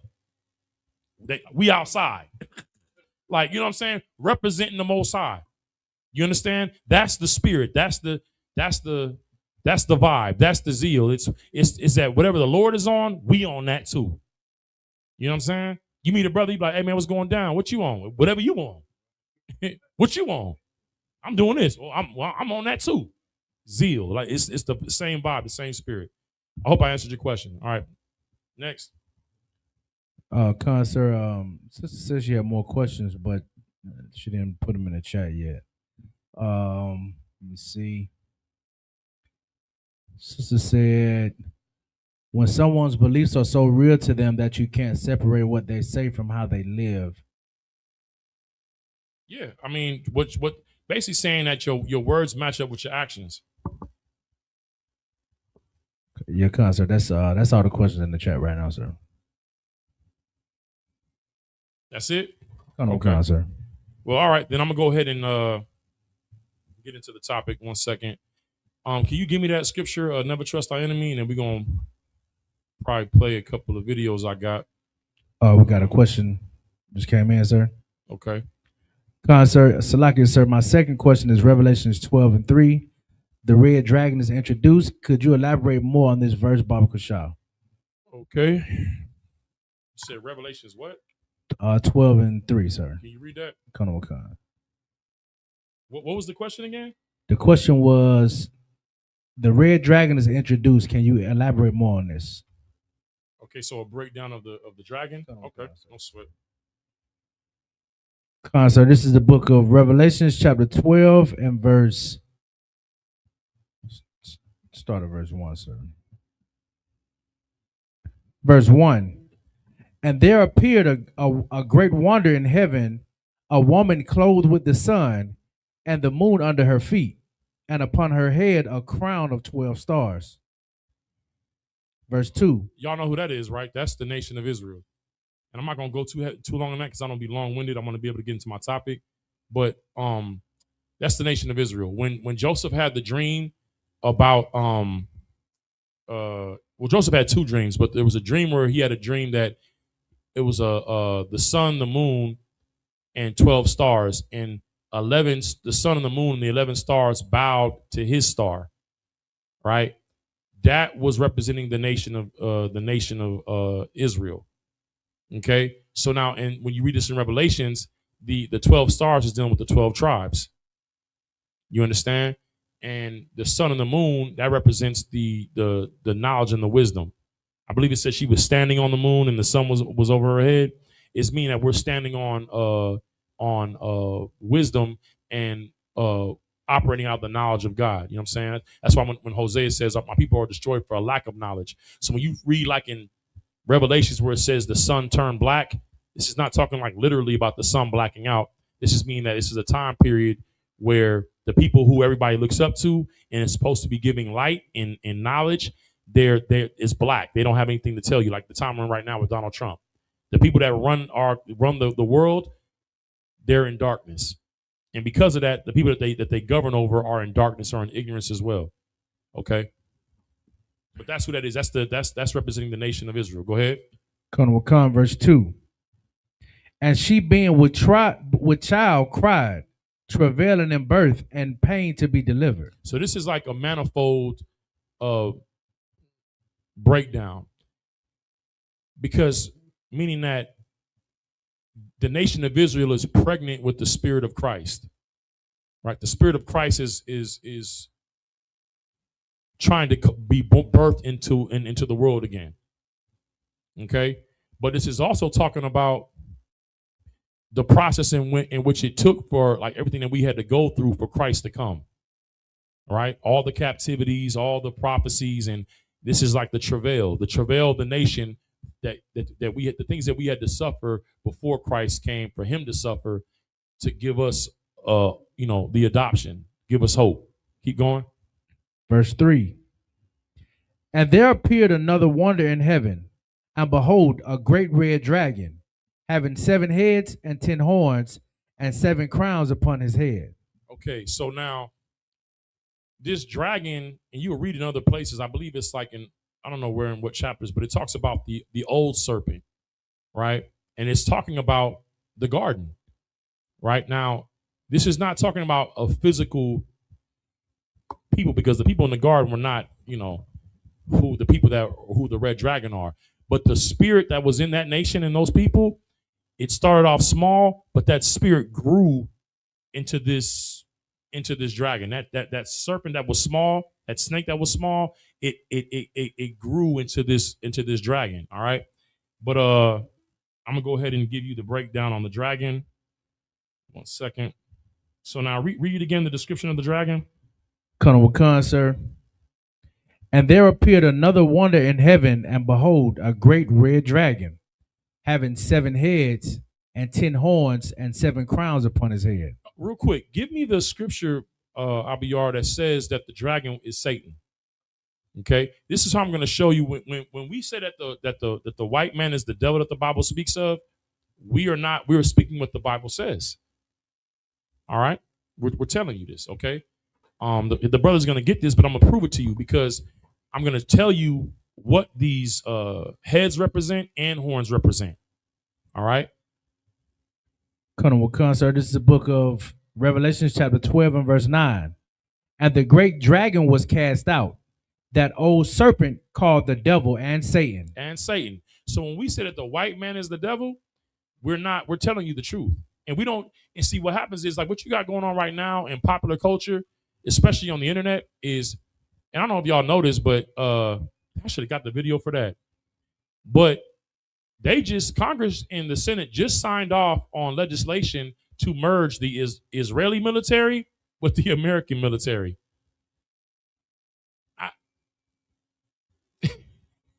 I don't think y'all understand like the significance of that. And I'm pretty sure that Commander General Yohana at the Midwest Cookout with the Midwest Monster, Captain Marquardt, if you're not going, you need to get there. And I believe that Commander General Yohana will be doing maybe not called a lecture, but he'll be speaking on the state of affairs in the war right now with Iran and all the global and international conflict. He's going to, as a prophet of God, he's going to expound and elaborate on what's happening right now in the world and what we should be paying attention to. You understand? But it's Ezekiel. We in Ezekiel 38.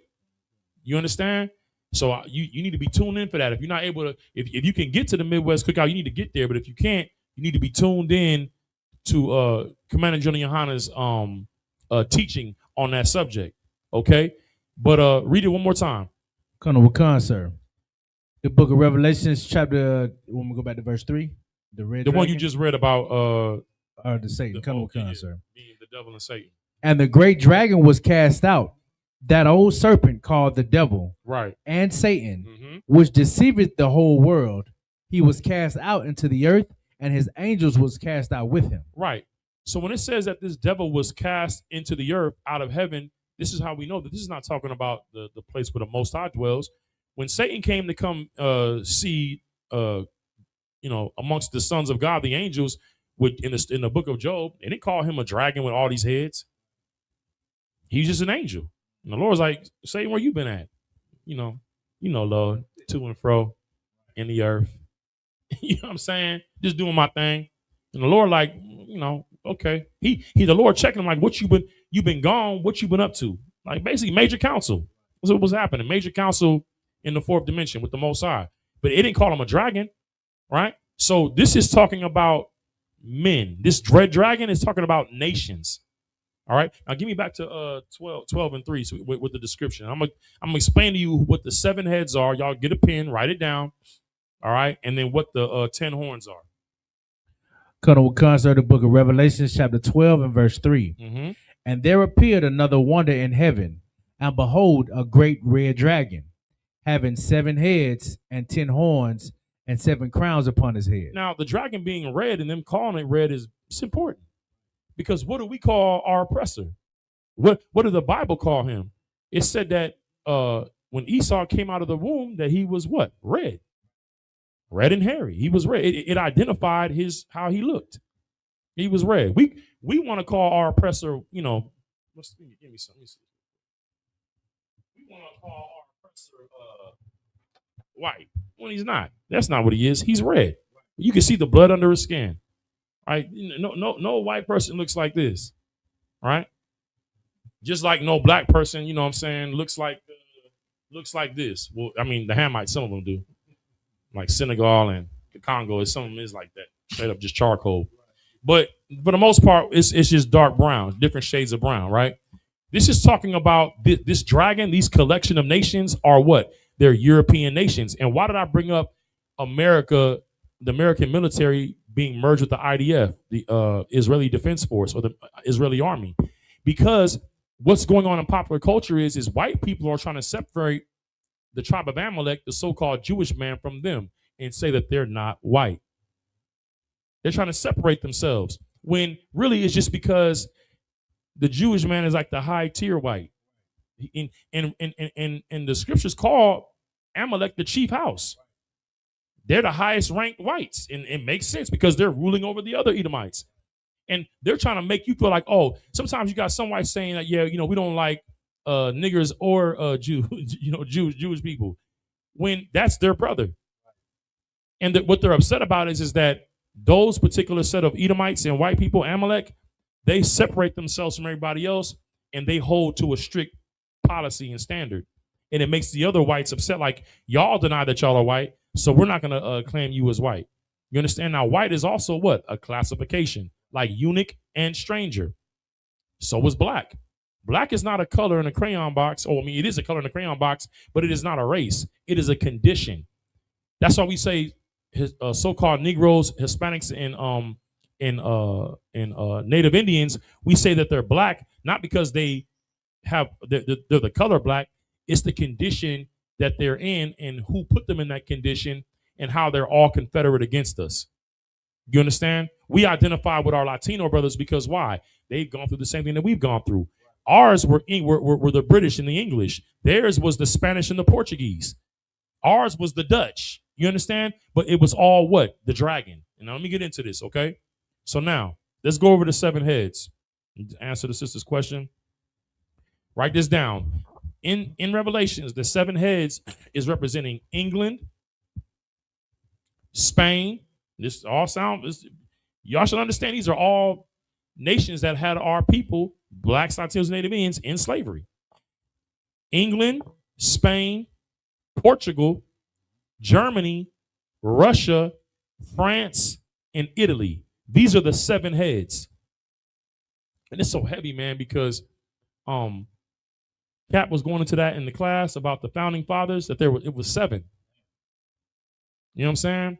And it's heavy because our school was founded by what? 7 heads. And right now, our school is governed by, well, it's governed by Commander Johnny, but in total, there are what? 7 generals. You understand? So now, these are the 7 major powers, the heads. But now I'd also talk about the horns, right? The horns are the basically you want to call them like the common markets. Right. These are like subdivisions of these heads, right? That are dealing with the economic side of things. Whereas the 7 heads are dealing with, like, the power, like fire can come out of their mouth. You understand? Like they can go to war and have a military, and they can impose themselves. Whereas these markets, they impose themselves. You know what I'm saying? Some can do it through war, but majority is through economics, right? So now the horns. Number 1, the United States of America. Number 2, Australia. These are the 10 horns. 3, Scotland. 4, Ireland. 5, Switzerland. 6, Sweden. 7, Denmark. And 8, Luxembourg. Okay? So when you look at this red dragon, it's talking about these nations combined. And when it said that the dragon was cast out and his angels, this means all of their allies. So when you look at NATO, you're looking at the dragon. But Russia's at war with NATO, but it's all the dragon. You understand? So that's the breakdown of what the dragon is. You understand? The spirit that was in that serpent or that man from that nation that deceived Eve to get Adam out of power, out of the seat of power, is the same spirit that is in these nations today. They want to rule the planet, but they're going to be cast out from heaven. They're going to be cast out from power and cast down to the earth. Why? Because there's going to be a new heaven and a new earth. And in the new heaven is going to be the kingdom of heaven with Christ in 144,000. You know what I mean? From 12,000 from each of the 12 tribes of the nation of Israel ruling under Christ and we will have this world put back in order. All right. So I hope I answered your question. So like I said, if I could. Go ahead. Hey, so the 7 heads, would that be the 7 horns? Would that the 7 heads? That's considered like the EU, right? The European Union, or Well, I that's don't know different? if Russia is a part of the European Union. I would just identify them by their nation, and all of these countries had a part to play in attacking our people and harming our people. Like right now, Vladimir Putin, he shows that the Russian icons that Christ is black, that Mary was black, and the prophets were black. But you got to think, a lot of these so-called Amalekites come out of Russia. You know what I'm saying? They come out of these different countries, these Slavic countries. You understand? And all their little subdivisions and everything. So, but if you notice, all of these countries had a part in doing what? Enslaving and harming and massacring what? So-called blacks, Latinos, and Native Indians. All right. This is the dragon. This is the beast that was trying to consume Christ. Why? When I said this, it was like manifold. When it talks about them trying to consume the man child, I mean, I don't know if Abi already read it. Well, go ahead and read it. Break that down. Because when it says to consume the man child, what was Herod? What was Herod's nationality? Right. He was an Edomite, red. and what was his order? To kill every first male child. So now this is happening in the in the fourth dimension, in the fourth, but it's translating here in the third as well, because he tried to take Christ out. The same way they tried to take out Moses in Egypt. So what's going on in the fourth, it's happening and manifesting here in the third as well. But it's always happening. How do I know that? Because what is in every black neighborhood across the country? Abortion clinics. It hasn't stopped. They're still trying to consume the male child. Why? Because it's the spirit of Christ coming into what? The Israelites, the sons of God. You understand? They're trying to kill that spirit in us. So and when they achieve it, why? It's because Christ taught what? Brotherhood. When they can kill that spirit, who do we want to harm? Each other. So now, either they're dying in the womb, or when they come out of the womb, we're taking each other out. All right? Keep reading. Come, sir. Verse 4. And his tail drew the third part of the stars of heaven. Now, his tail, meaning that the third part of the stars is talking about Judah, Benjamin, and Levi. This is talking about when Rome was in power over the Judea and the tribes that were there, and mostly, which was Judah, Benjamin, and Levi. They fell to the earth. What does that mean? They lost. They were being reigned over by this dragon, which was who? Rome. You know what I'm saying? The Romans, which was a conglomerate of what? All these Edomite nations. Keep reading. And cast them down to the earth. And the dragon stood before the woman, which was ready to be delivered, for to devour her child as soon as it was born. Right. Verse 5. Herod got put into power by the dragon. And him being in power as an Edomite, he didn't want an Israelite king to take his spot. So he tried to have he sent out an order to kill the babies. And I believe the quote is somehow how Rachel is weeping. You know what I'm saying? For her children. All right, go ahead. Verse 5. And she brought forth a man child who was to rule all nations with the rod of iron, and her child was caught up to God and to his throne. Right. And the scriptures talk about how I've called my son out of Egypt. This was talking about Israel, because the Lord called Israel his firstborn, but it was manifold. Because why? The angel told Mary and Joseph to go to Egypt until Herod had finished doing what he was doing. And then they brought Christ back. And this is when he said, I've called my son out of Egypt. You understand? It's double manifold prophecy. Christ comes back and he does what he does. And what happens? He dies he teaches us, he raised up 12 men to begin to start this, to revive the school, right? What he told Peter, upon this rock will I build my church, my school, right? Then he in Acts 1, he departs and goes back to the right hand of the Father. Keep reading. Verse 6. And the woman fled into the wilderness. No, we can stop there. So when it said that he ascended to the right hand of the Father and he will rule the nations with a rod of iron, you can read that in Revelations. and really Psalms 2. That's the promise to Christ that he's going to rule. He's going to give the Most High is going to give Christ the heathens for an inheritance from all the four corners. He's going to rule the entire planet. That's the promise. He's going to be, he is. He's the last Adam. All right. No sweat. Any more questions? Colonel Wakan, sir. About to be over. Golly. Colonel Wakan, sir. Salaki, sir, my last question, Baba Kashah.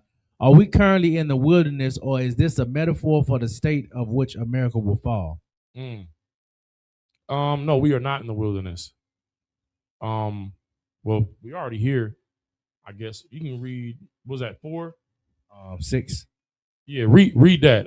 The wilderness is where we're gonna go when Christ returns to take power, which is what this is talking about. When it says that he's gonna rule with the rod of iron, this is him coming back, like what you read in Revelations 19, to go to war with the nations and to subjugate them. You understand? And to subdue all things under him, because we see now all things subdued. Right. That's 1 Corinthians, right? But they will be.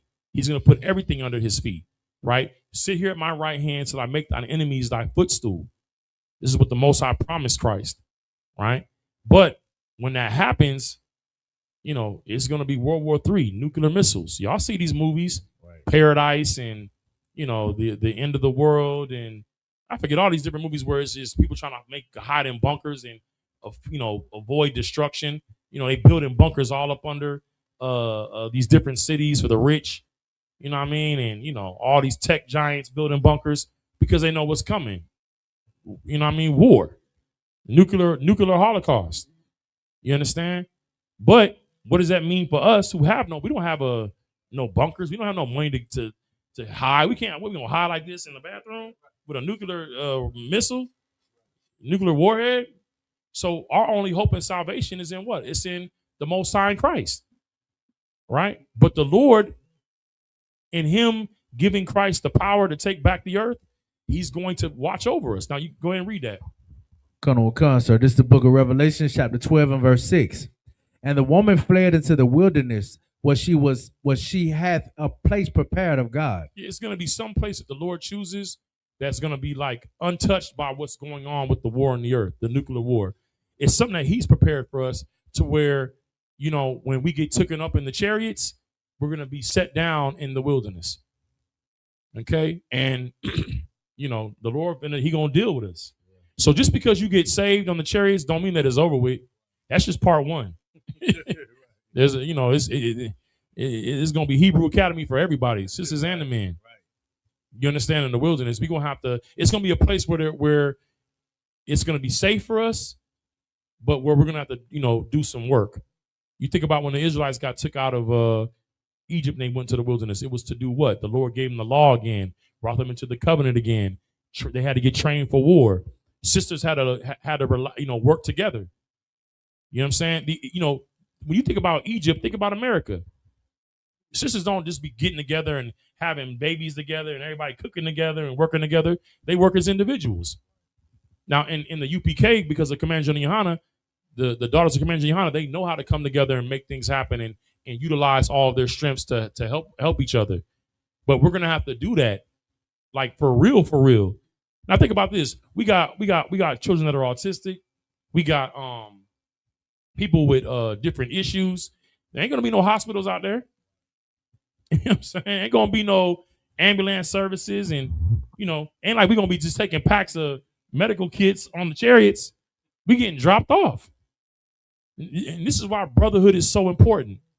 The way that the kindness and the compassion and the willingness to help each other is so important, because that's what we're going to have out there is each other. And, just how we in the UPK, we're organized right now. And, we're going to have to get into order, get into ranks. And, you know what I'm saying? And we're going to be instructed and told what to do. Give me that in Ezekiel. Was that it of the verse 6, or is it even more? There's a little bit more, sir. Go ahead. Salaki. Colonel Wakan, sir.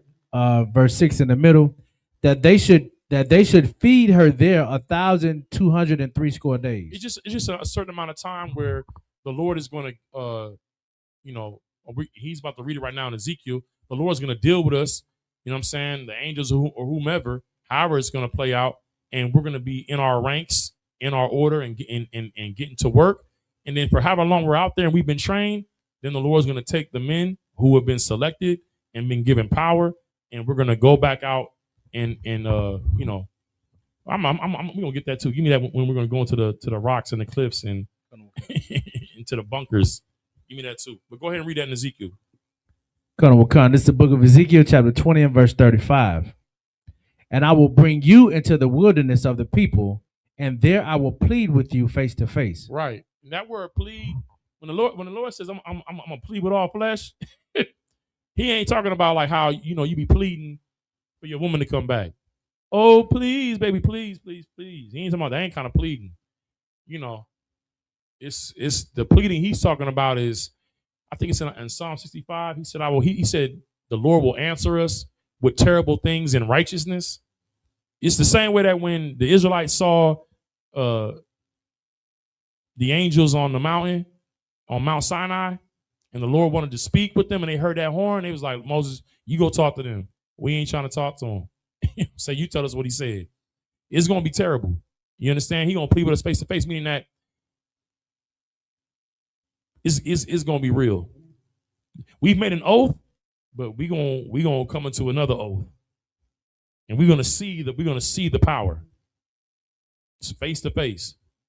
You understand? Meaning that the destruction in the earth, us being on the chariots and being transported by the angels to this place and being set down and being given instructions, it ain't gonna be none of that. Ain't gonna be too many Salakias. But keep reading Salakia. Colonel Wakan, verse 36. Like as I pleaded with your fathers in the wilderness. See, he's telling you, if you want to understand what it's going to be like, think about what happened when I took them out of Israel. Like out of Egypt. He had us go through some things. We went through some trials. We went 3 days without getting no water. It didn't mean we was all out of water. We just didn't have water in abundance where we was like, well, all I got is a bottle left. What we going to do when this is gone? And look, we over here water falling. Here, we ain't got no water. We have water, but we just worried about where more water is going to come from. And what do we start to do? Murmuring, complaining. Where we have to learn now in the hell that we're in right now, in the little sanctuary that the Lord has given us in these schools, on how to treat each other. That's why these feast days, these cookouts, where we're learning to host and show hospitality and to serve one another and to serve each other in the brotherhood, in the spirit of Christ. We're trying to learn that now, because when we get out there, it's elimination. What's that? What do they call? What's them shows? Survivor. You're not gonna you're gonna be worried about surviving off of like what you have to eat, where, and where you're gonna sleep at. When really your surviving is gonna be determined on your brotherhood, the long suffering, all right, the compassion, the mercy, the loyalty. Yo, in the wilderness, Moses, you brought us out here to kill us. Can you imagine how you're gonna be out there, and who's the nigga that's going, and the sister that's gonna say, you brought us out here to kill us, and we got dropped off by chariots. Who's gonna be the goofy to say that?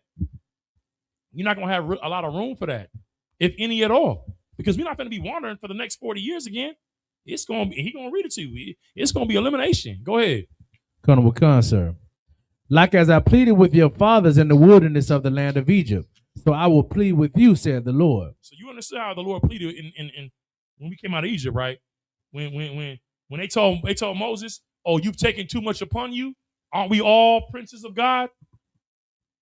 And the Lord opened the earth up, and about 30,000 of them fell into what they call that now? A sinkhole.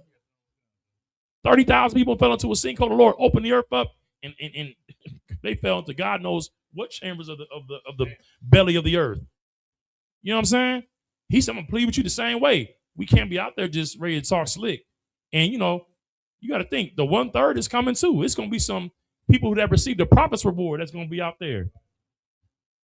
It's gonna be a brother over there rolling up a blunt. he didn't drop, some bread on the school, and because he support the school, but he can't keep that weed habit, and he gonna be on the cherry like, how'd I get here? What the hell going on? A sister that was out there, at the strip club. She gonna be home with her kids and stuff, and I I gotta hit the club tomorrow. And nigga, all of a sudden, nigga, you know, the nuclear missiles and the alarms going off in the city, and she on the cherry. Like, why am I here? Well, sis, you know, the brothers was out there teaching. He was like, I respect y'all. You put money into the donation bucket. You brought a case of waters to the brothers that was out there teaching. You wasn't angry at them. When you heard them criticizing or crying aloud and sparing not and showing us our sins, you was like, you know what, they right. You know, I can't change it, but I'm gonna go ahead and just donate. The Lord might have mercy, and then you get dropped in the wilderness. We're gonna have to get it together quick. I'm gonna get it together real quick. You know? Go ahead. Colonel Wakan, sir. And I will cause you to pass under the rod, and I will bring you into the bond of the covenant. Right. Passing under the rod means passing under correction. You understand? That's how shepherds would like mark the sheep. They would have them come up under the, you know what I'm saying? But my sheep will hear my voice. But remember we talking about zeal and faith, having the vibe and following orders. You want to get that. You want to get that in you right now. You know, we think we got the thing that we don't have that we think we have is time. You hear, oh, I got 90 days to shut myself for the world. You thinking like I can kick back and just take my time and not, you know, to change when I feel like it. You ain't got a lot of you ain't got the time that you think that you got. And on that day, if the Lord show mercy and you get out there, don't feel like it's gonna be like, well, it's hard for me to kick this habit. Number one, where we at, I don't think it's gonna be no weed anyway.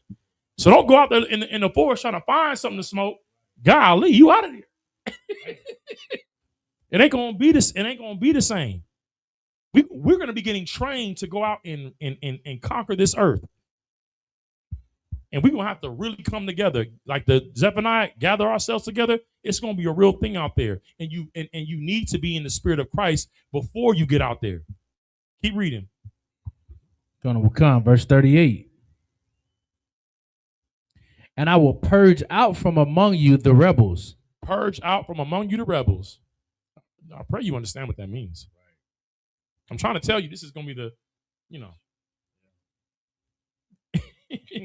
Like the Navy SEALs, they ring the bell. I couldn't make it. But when your bell get rung, it ain't gonna be like, oh, I'm gonna go off and just do my own thing. You're out of there. You're out of there. We'll see you in a long time. Go get some rest. Just rest up for a long period of time. The rest of the dead did not return for 1,000 years. You're gonna get a good sleep. Wake up to a beautiful dream. You know what I'm saying? Any more? Colonel, sir. And them that transgress against me, I will bring them forth out of the country where they sojourn, and they shall not enter into the land of Israel, and ye shall know that I am the Lord. Right. He's saying that he's going to purge the rebels and them that transgress against me, those that are not keeping the law and the spirit of Christ. And he's going to bring us out of all the countries. This is where the chariots is going to sit us at. So this land, this wilderness that's prepared for us is what God has prepared for us. So that's where Christ, that's where we're going. When Christ comes to take the crowns from these nations and go to war, when the angels are destroying this place, making America the lake of fire, we'll be off in a safe place. But it's going to be serious too. You understand? You ain't going to have a Dollar Tree, Dollar General, Walmart, HEB, Publix, Kroger. It's gonna be hands-on. Okay? I hope I answered your question. Let me go ahead and I got 10 minutes. I gotta go ahead and get to this never trust thy enemy. I think I'm just gonna play the videos. You know what I'm saying? Listen, man. The white man, woman, and child is the devil. You understand? And we've been fighting since the womb. All right, I'm just going to play some videos of the people that you put your trust in. A lot of times people will say things like, well, if the Bible says to never trust our enemy, then, why should we go to their doctors and use their medicines and, things like that, or, try to trust their legal system. My question is then why do you drive your car?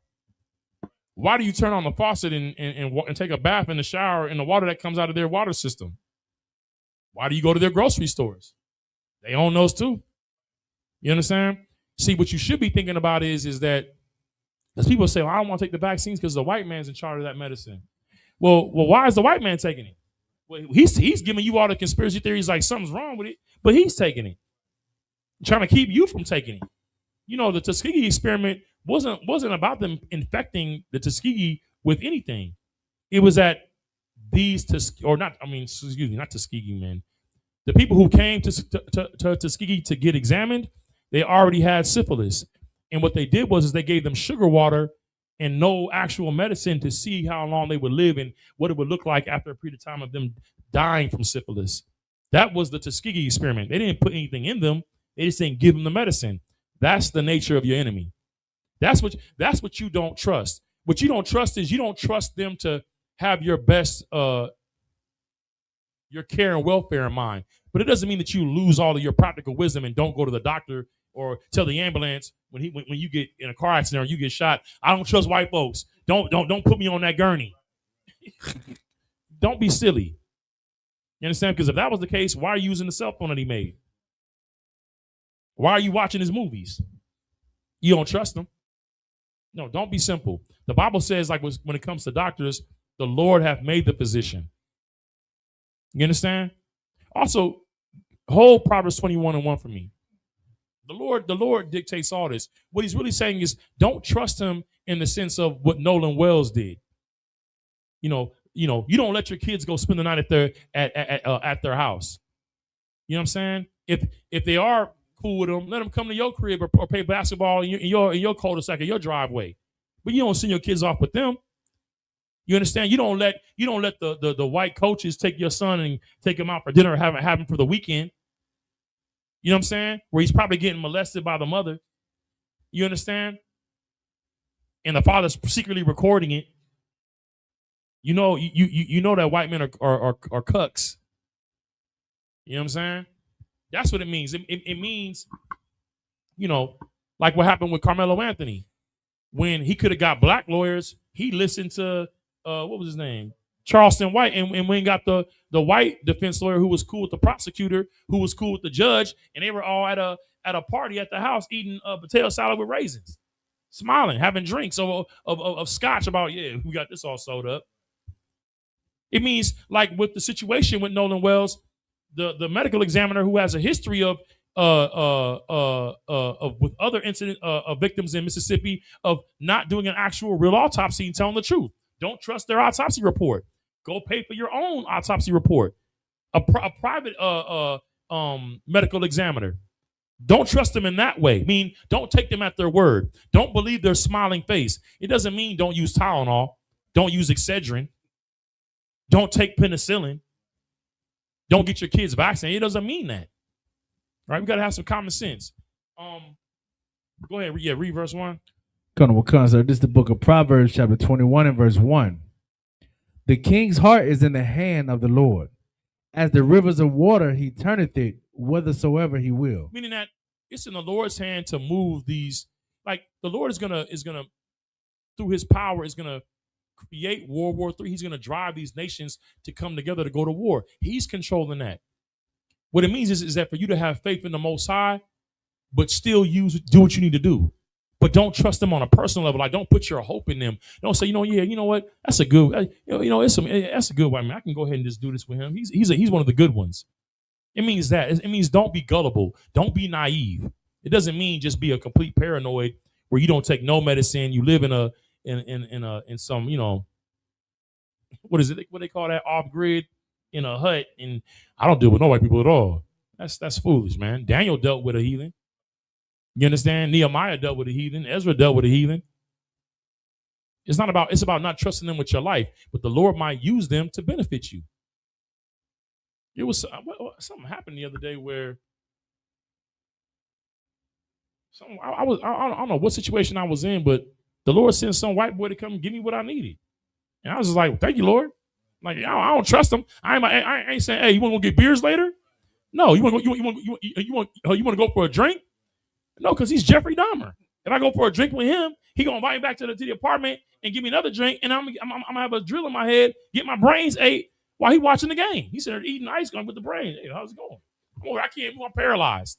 That's what it means. The Lord can use any heathen or anybody to assist you or do something for you. But you don't, because they do that, you don't start saying, "Oh, the heathens can be saved." or they're good. It just means don't be gullible. Give me Never Trust Thy Enemy, read that, and then let's play some videos. Colonel, We almost done. We got like 5 minutes, but I want y'all to hold on and watch these videos, okay? Colonel Wakan, sir, this is the book of Ecclesiasticus, chapter 12 and verse 10. Never trust thine enemy, for like as iron rusteth, so is his wickedness. Right? Meaning that even though it looks like that they, black people always want to believe in change and hope for white folks. Civil rights movement, we've made some progress. It's going to come back. It got wiped away for a little bit. Barack in office, the first black president, Bill Clinton playing the saxophone, goofies, right? And then what happens? It all comes back. The gerrymandering, the redistricting. Now the political map looks like Jim Crow era. The rust is coming back. It's all coming back. The evil that's in them can't leave. Why? Because who can make straight what the Lord has made crooked? He made them to be the border of wickedness. The earth is given into the hand of the wicked. They're never going to change. They can't. They can't. It's impossible. They cannot be saved. Let me tell you something. For you black people that love your white friends and love them, all them, no prayer, no faith can save them. Christ's blood can't save the white man. It ain't that strong. It ain't that strong. It can't save them. Don't save them. They don't even want to be saved.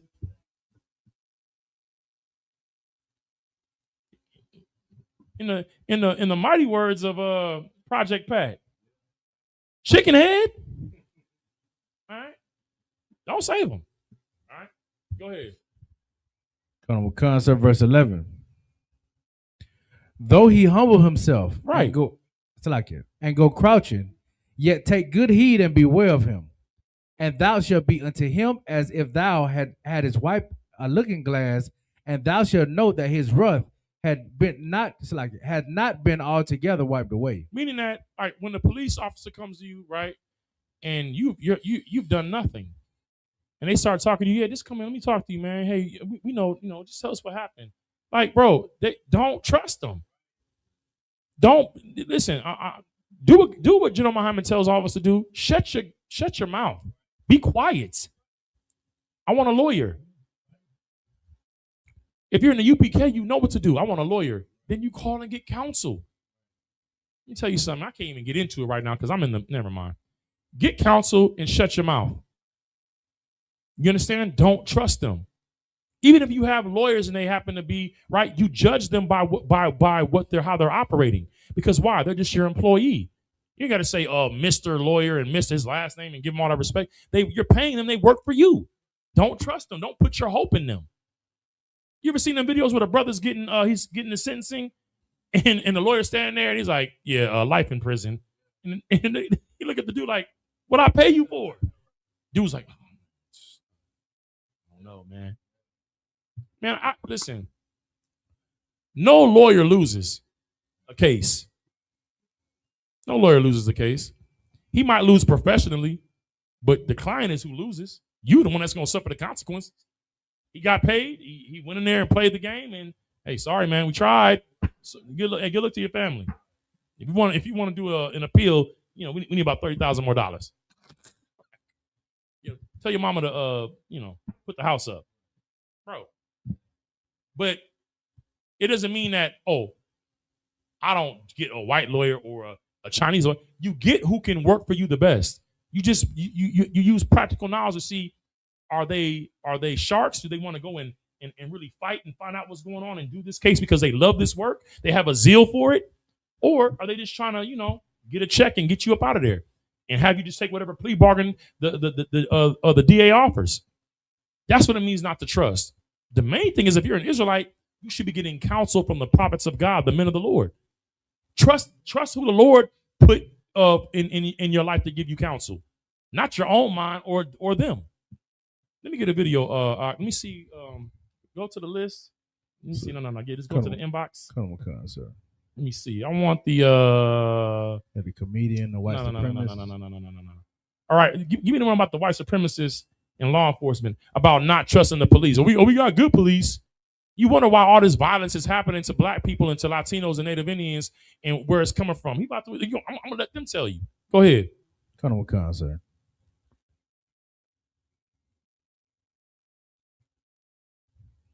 Has to pay for it? The black people to get pulled over at 10 o'clock. Fuck that. You know who really has to pay for it? The black people to get pulled over at 10 o'clock at night on a dark highway. That's who we need to really worry about, because they escalate things on the side of the road. Now they're pulling you out of your car in front of your children. Yeah. We're always talking about getting in the military, becoming cops. In Philly, there was a band called Arrest. This was a former neo-Nazi. He was part of the AB, the Aryan Brotherhood in prison.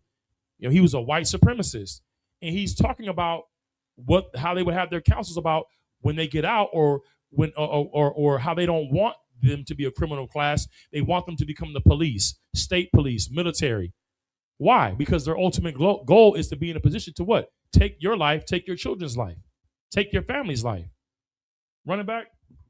Colonel Wakan, sir. She came up with some of the stats. In Officers. In 2011. You blaming the race, right? They were a neo-Nazi band, which one of them later Yeah, it won't let me start. on becomes a cop. The reason why the band's called Arresting Officers is because the arresting officer who's arresting someone gets to have the most fun with black people.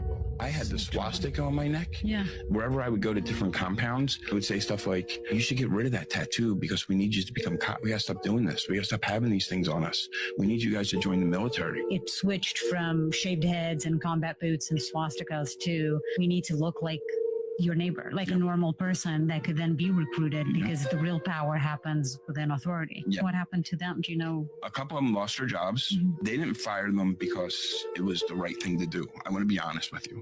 They fired them because they knew if any defense attorney ever found this stuff out, it would destroy whatever case they had against somebody. Meaning that what he's saying is that the people that were part of this band, right? This is across state lines, right? These groups of police officers that were really white supremacists that joined the police force, when they would get rid of them, is not because like out of justice, it's because they didn't want the cases to be overturned when they found out that these were white supremacists and they were doing this based off of racism. This is the system. Now you'll have, this clown in the chat saying that it's the Catholics or it's the Pope or it's the Jews, and they want to blame other whites like it's not them, and saying, well, no, you could trust us. You can believe on why Jesus. We're the good whites. No, it's across the board. This is what it means to never trust an enemy. When you look at any officer, you have to assume in your mind he's part of it. He's part of this. So you have to operate what it says. Christ said to be what? Wise as serpents, meaning what? Knowing how the serpent, the devil operates. Be wise, knowing not being naive, but what? Harmless as doves, being blameless. Never trust our enemy. Keep playing it. Colonel Wakan, sir. There was others that they let stay, that they knew. These are not the people you want within your ranks. If you want people to respect you. Yeah, but also, fuck that. You know who really has to pay for it? The black people to get pulled over at 10 o'clock at night on a dark highway. That's who we need to really worry about, because they escalate things on the side of the road. Now they're pulling you out of your car in front of your children. This happens in America. 50,000. Go down to where it says the white on white. The next video, you had just went down. 83% of white victims Go ahead. were murdered by other whites. White on white crime. Where are the fathers? Where are the fathers at? Right now, listen. Hold on.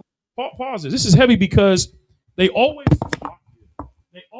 hone in on black crime, when 83% of the crimes is white on white crime. But these statistics are never put out there. So when it says never trust our enemy, when you hear these statistics, you have people like Officer Tatum, Coons, who take the statistics of the white man, who is the devil. He's the devil the Bible speaks of, a liar, a deceiver, and they try to use that to what? Harm their own people.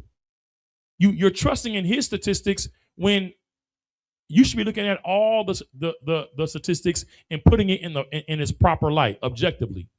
Go ahead and keep playing. Moderate white people, I would like to apologize for the extremist white people. I know that every time a Muslim does something wrong or a black person does something wrong, you can just generalize about the entire group. But with white people just get a pass. If a white person does something wrong, everybody understands that person is an individual. And to generalize about everybody else in the white community would be ridiculous. Pause it. We're telling you to generalize. They're all devils. That never trust an enemy. Don't look at any of them as like they're the good. And the only way that can even be proven that they could possibly be a good white person is if they come before the men of God, the children of the slaves, bow down and kiss boots, and empty out their bank account and give it to Commander Johnny Han and ISUPK. Then you could say possibly, maybe this is a good white. Other than that, see, you see what he's doing? He's being a serpent right now. He's saying, I apologize as one of the moderate whites. You're not moderate. You're a devil too. You're a devil too. You're saying, I'm a snake, but I don't have fangs. But your brothers have fangs and they're not going to bite you. But they are going to bite us while you watch. Keep playing. Just that we don't offer that same mindset to black people and to Muslims and to other minority groups. Yeah, and now let me fill out the numbers more. 3,172 white people were killed in 2011, unfortunately. 2,630 of them lost their lives at the hands of another white person. Right now, listen, they say, like, what's the dude? I can't think of the dude that be wearing the vest going out to the protest things. Jake Lang. He's saying that white people are being killed by black people in mass numbers. You see the stats right there. It's white people killing white people. Right. Okay. Give me the video of the of the comedian. This white female comedian. She did something that was amazing. I've never seen a white person do this. So I want y'all to listen carefully. All right. If the volume is okay, y'all put a 1 in the chat. Y'all can hear this. What he's playing clearly. Have you guys heard this criticism of white people that white people don't even love their own families, or white people don't even like their own family members? Yeah, and I just want to say, like, in our defense, that's because our families are white people. Like, can you imagine? Can you imagine your whole family? That's crazy. If I say stuff like that to some members of my family, they'll say, "You're selling out your own race." And I just say, well, maybe it's our turn to be sold. I don't know. Y'all heard that, right? You selling out your own race. Maybe it's our turn to be sold. She's not incorrect. Keep going. Stop it. You don't want to make a white person feel too good. Don't do that. Listen to what she's saying. Never do what you just did. Because I know that, like, a lot of white people will, like, try to kind of distance themselves from other white people to, like, kind of, like, seem different or, like, not part of the problem or whatever. And I just want to say that, like, I'm not like that, like, I'm not like them. I'm not doing that. So, yeah. Pause. Y'all understand what she just said? She said some white people will try to separate themselves from other white people, like that white man did earlier. I'm a moderate white. I'm saying sorry on behalf of the moderate whites. She's saying don't clap and get me all worked up and think that I'm different from who I'm making fun of. We're all the same. She's saying don't trust your enemy. That's what her whole set was. You wonder why white people, we hate each other. How are you safe? We don't even like being around each other. Our families are horrible. And it's the truth. But don't start, oh yeah, she white woman, she told the truth. You want to come over for some beans and rice? No, she's like, listen, don't praise us. Don't think that I'm different. I'm not different. You understand? Give me let me see that list again. Give me the judge over yeah. Now listen, hold on, pause that. You think because that white judge put Dylan Roof in prison that he did the right thing? Now, mind you, he said it wasn't just the people, the victims that were in the church that suffered. Dylan Roof's family suffering too, which is an evil thing to say. He shoots 9 black people, and you want to show compassion for Dylan's family. Insane. But that's an indication of why you should never trust these people. Like when you hear judges and police officers and people that are in power trying to speak about, justice and what's right for the community and protecting the, good white people and protecting the communities and all that, behind the scenes, They're evil. They're vile sexual deviants. The earth is given into the hand of the wicked. Go ahead and play this. Come on, concert. Carolina is imploding right now. Earlier this week, I talked about the preacher's son who kept 4 adults captive in his basement for years. And now we've got this Charleston, South Carolina judge, James Gosnell Jr., who has been accused and arrested for CSAM and acting on SA behavior. Hold on, listen. With that, CSAM is child sexual adult material, meaning that these are 3, 4, 5, 6, 7-year-olds that are being on tape sexually assaulted by grown men. And when she means by acting on SA behavior, meaning that he was he was trafficking the material and trying to get the material, and then was also trying to get kids himself. And he's a sitting judge. This is a judge who has put black men in prison. Believe that. Giving them football numbers. Read. Play the videos. I like you. To infants as young as 2 weeks old. Did you hear this that? Is also the same. 2-week-old babies being sexually assaulted. This is who we're dealing with. Go ahead, Doc. Same judge who was over the Dylan Roof case. Remember the Charleston church shooting? And in 2003, he was reprimanded for using the N-word in court. It's clear this guy is nasty. This video is going to keep getting worse, so hang in there. So James was caught because of a tip. Of course, when checking his digital footprint. You see how Hammer done got quiet, right? Where Hammer at? Where you at, Hammer? I'm sorry, go ahead. James admitted to all of this.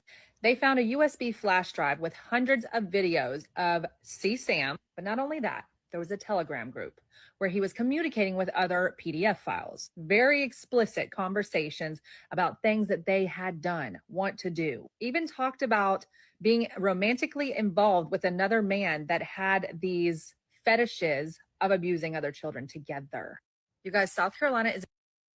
You see that? He went and had in a homosexual relationship with a man that was fantasizing about harming children up to as young as 2 weeks old. You should not tolerate any conversation with white people about black on black crime or we kill each other and we sell drugs. Do you see what's going on with the people that sit in power? Now, I'm going to show you this next video. It terrified me. I'm not going to lie. All I could think about was what Nolan was going through. And I'm going to let y'all just watch it.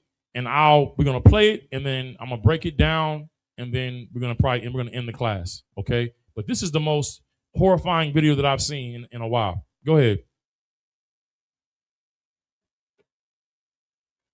Is imploding right now. Earlier this week. Never trust our enemy video. It's a lot.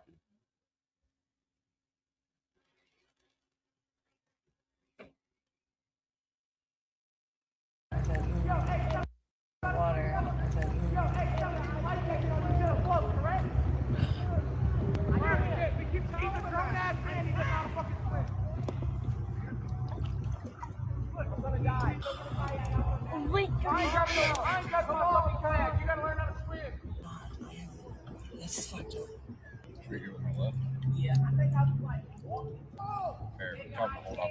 Everybody, you can swim down wherever you fucking retard. I think I can stay here. Bro, how am I gonna get you back home? You don't think Mama Marquise is gonna be worried? Hey, your mom's saying. Your mom is always worried about you. I think that's why. Your dad's the person by looking at you. Bro, you just have a fucking life jacket on, Marquise. I'll just wait. Bro, you have a life jacket. No, I'm black. It doesn't matter. It's not gonna save me. Oh, yes, it does. Bro, I'll just find a way. Hey. Yeah, they think I'm about to pause it real quick. I didn't want to overtalk this video. What's going on is there's a white family paddleboarding down this river, and they're hearing like a tumult, and it's white boys, friends of this so-called black boy, telling the boy, come over here and swim to the boat. We got to get you home. Your mom's going to be worried. Don't stand on the bank. Come over here. And he's like, no, I can't do that. I can't swim. I'm black. And he was like, ain't your dad going to miss you? My dad's in prison. Well, we see why. Looking at you, I see why your dad's in prison. This is what their friends are saying. Swim over. I don't have a life jacket. I'm black. I'll stay here. I'll figure it out. What do you think happened to Nolan? This is just happened after Nolan's case. When I heard this, and this is why you young black men, y'all got to stop thinking it's all good, it's all cool. Never trust our enemy means that just because a white boy plays football with you in high school and college, you don't need to go off and spend time with him over the weekend, with his family, his friends. This is what happens when you're out there by yourself. They were trying to set this boy up to die out there so they could say, well, he drowned. We don't know what happened. They were mocking him on the side of the bank. He had enough sense to say, I'm going to wait here. But guess what happened? If he's stuck out there, how could he get home with no life jacket? IBR, what's he going to do? What's he going to do out there? They leave him, then what? This is what we're dealing with. Keep playing. Colonel McCon, sir. Bro, you have a life jacket. I'm gonna die. I'm standing right Hold now. on. So I can just hold on in the back. Handle right here if you want. So now think about this. The class is don't trust your enemy. Now, the only reason why, I'm going to be honest with you, these white people, they came and they come and they're going to assist him, but they have the phone going. I'm going to be real with you. If they didn't have their little kids on that thing, they wouldn't have got him. They would have swam right on by. And him getting on there and them having having a phone is probably the reason why they saved him. But you know what you could do with your phone? You can delete videos. You can delete information. Them recording it doesn't mean that he's safe. Watch what happens. Keep going. You won't drown. Try to get over there. You're not gonna He said we won't drown you. You can come to us. We won't drown you. Why would you even say that to somebody you're trying to help? Hey, you can come here. I'm not going to drown you. What? Watch. This is crazy. Okay, she won't drown. Thomas, we won't drown you. Oh my God. Go ahead. There you go. Thank you. What's your name? Hey. What's your name? My name is Marquise. But everybody calls me LeVar because I go to Danella. Are you okay? Are you okay? Are you okay? Yeah. Okay. I was okay getting over here. And they think I'm about to swim back. I can't even swim. Doing a good job right now. Is that and it's my first time here. It's your First time? Well, welcome. Yeah. How'd you get over here? Yeah, what They made me happened? take that way over there, and they had 2 life jackets on. I'm glad we ran into you. I'm never coming back with y'all. Listen, you hear him talking that crazy, bro. They wanted him dead, and these are his friends. It's my first time here. Where's your parents at, bro? Well, he said that my dad's in prison. Damn, bro. This is why the ISUPK is needed so much. It is so critical. Why we got to get our young brothers and get these young brothers and be brothers to them. He's in this situation with these devils, and the only help that he has available to him is white people. Look at the both of them. She tatted up. Look at the son. He's laughing when they backing up for the black kid. You know that they done said nigga in the house with each other. You know they have. What they did was throw this brother a crumb. But he shouldn't even be in that position in the first place. We have to teach our people to never trust our enemy. You can go ahead and finish it off. Colonel McCon, sir. We told you if you were coming, we had a life jacket. A life jacket. Saved it for a big kid. This for a little kid. That's scary though if you're not used to water. Yeah. I just swim my pool in my backyard. Yeah. Spring water's different. It's a lot different, We're almost there. I know, it's really strong. And there's a current. You're welcome. Yeah, I'm never coming back with y'all. And look, he's still in the forest. He has nobody there. If they want to do something to him, they could still do it. They didn't make sure that he got all the way back. Or we just got you across. Now it's up to you. That's what you're dealing with. That's what it means to never trust your enemy, man. You understand? But it's 9:20. We over the time. We'll go ahead and close it out. Shout out to everybody that had their questions. I hope I answered them for you. I'm gonna do a more extensive class where I may just only take like 5 questions or maybe 3 questions in the beginning and get into it, because I want to show you how many people, white people that are in power, are getting caught up with this child molestation, CSAM. You understand, with it being part of trafficking circles, these Discord groups. Like there was a video I saw today where a sister found a Discord group that these whites get together and they train each other on how to befriend black people to seduce them into a position to unalive them through trips and being friendly with them. They're they're Confederate against you. Never trust your enemy. Okay. With that, we're gonna go ahead and close out the class. Just want to say shalom, Yahweh Shem Yashar Brakathum to the brothers, and shalom, Yahweh Shem Tham Shem Yashar to the sisters. If you're able to make it, you need to go ahead and hit up that Midwest cookout with Captain Marquardt. It's gonna be amazing.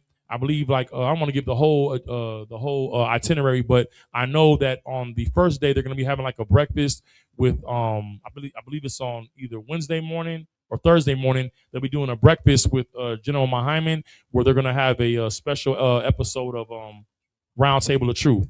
You understand? And then that night's going to be General Mahyman's scripture breakdown, which you know is going to be off the charts, amazing. And then the rest of the weekend, I believe they're calling it the Midwest Marathon. Every day they're going to have an event, morning and night, and it's just going to be packed full, you know what I'm saying, of a great time, you know what I'm saying, with the Most High in Christ, man, and our brothers and sisters, man. If you can make it, get there. If you can watch any of the programming that's set up, stay locked in. But with that, Israel, I'll see y'all next week, Lord allow. And remember, man, just love your people, prefer your own, and never trust an enemy. All right, shalom. Because when I found this truth, guess what happened? I put my birthday away. When I found this truth, I put the drugs away. When I found this truth, I quit whoring my sisters. When I found this truth, I started becoming a better man and a better person. Because now I know I'm on that narrow path. Now I know I'm on a righteous path. Now I know what I'm doing is going to get me somewhere.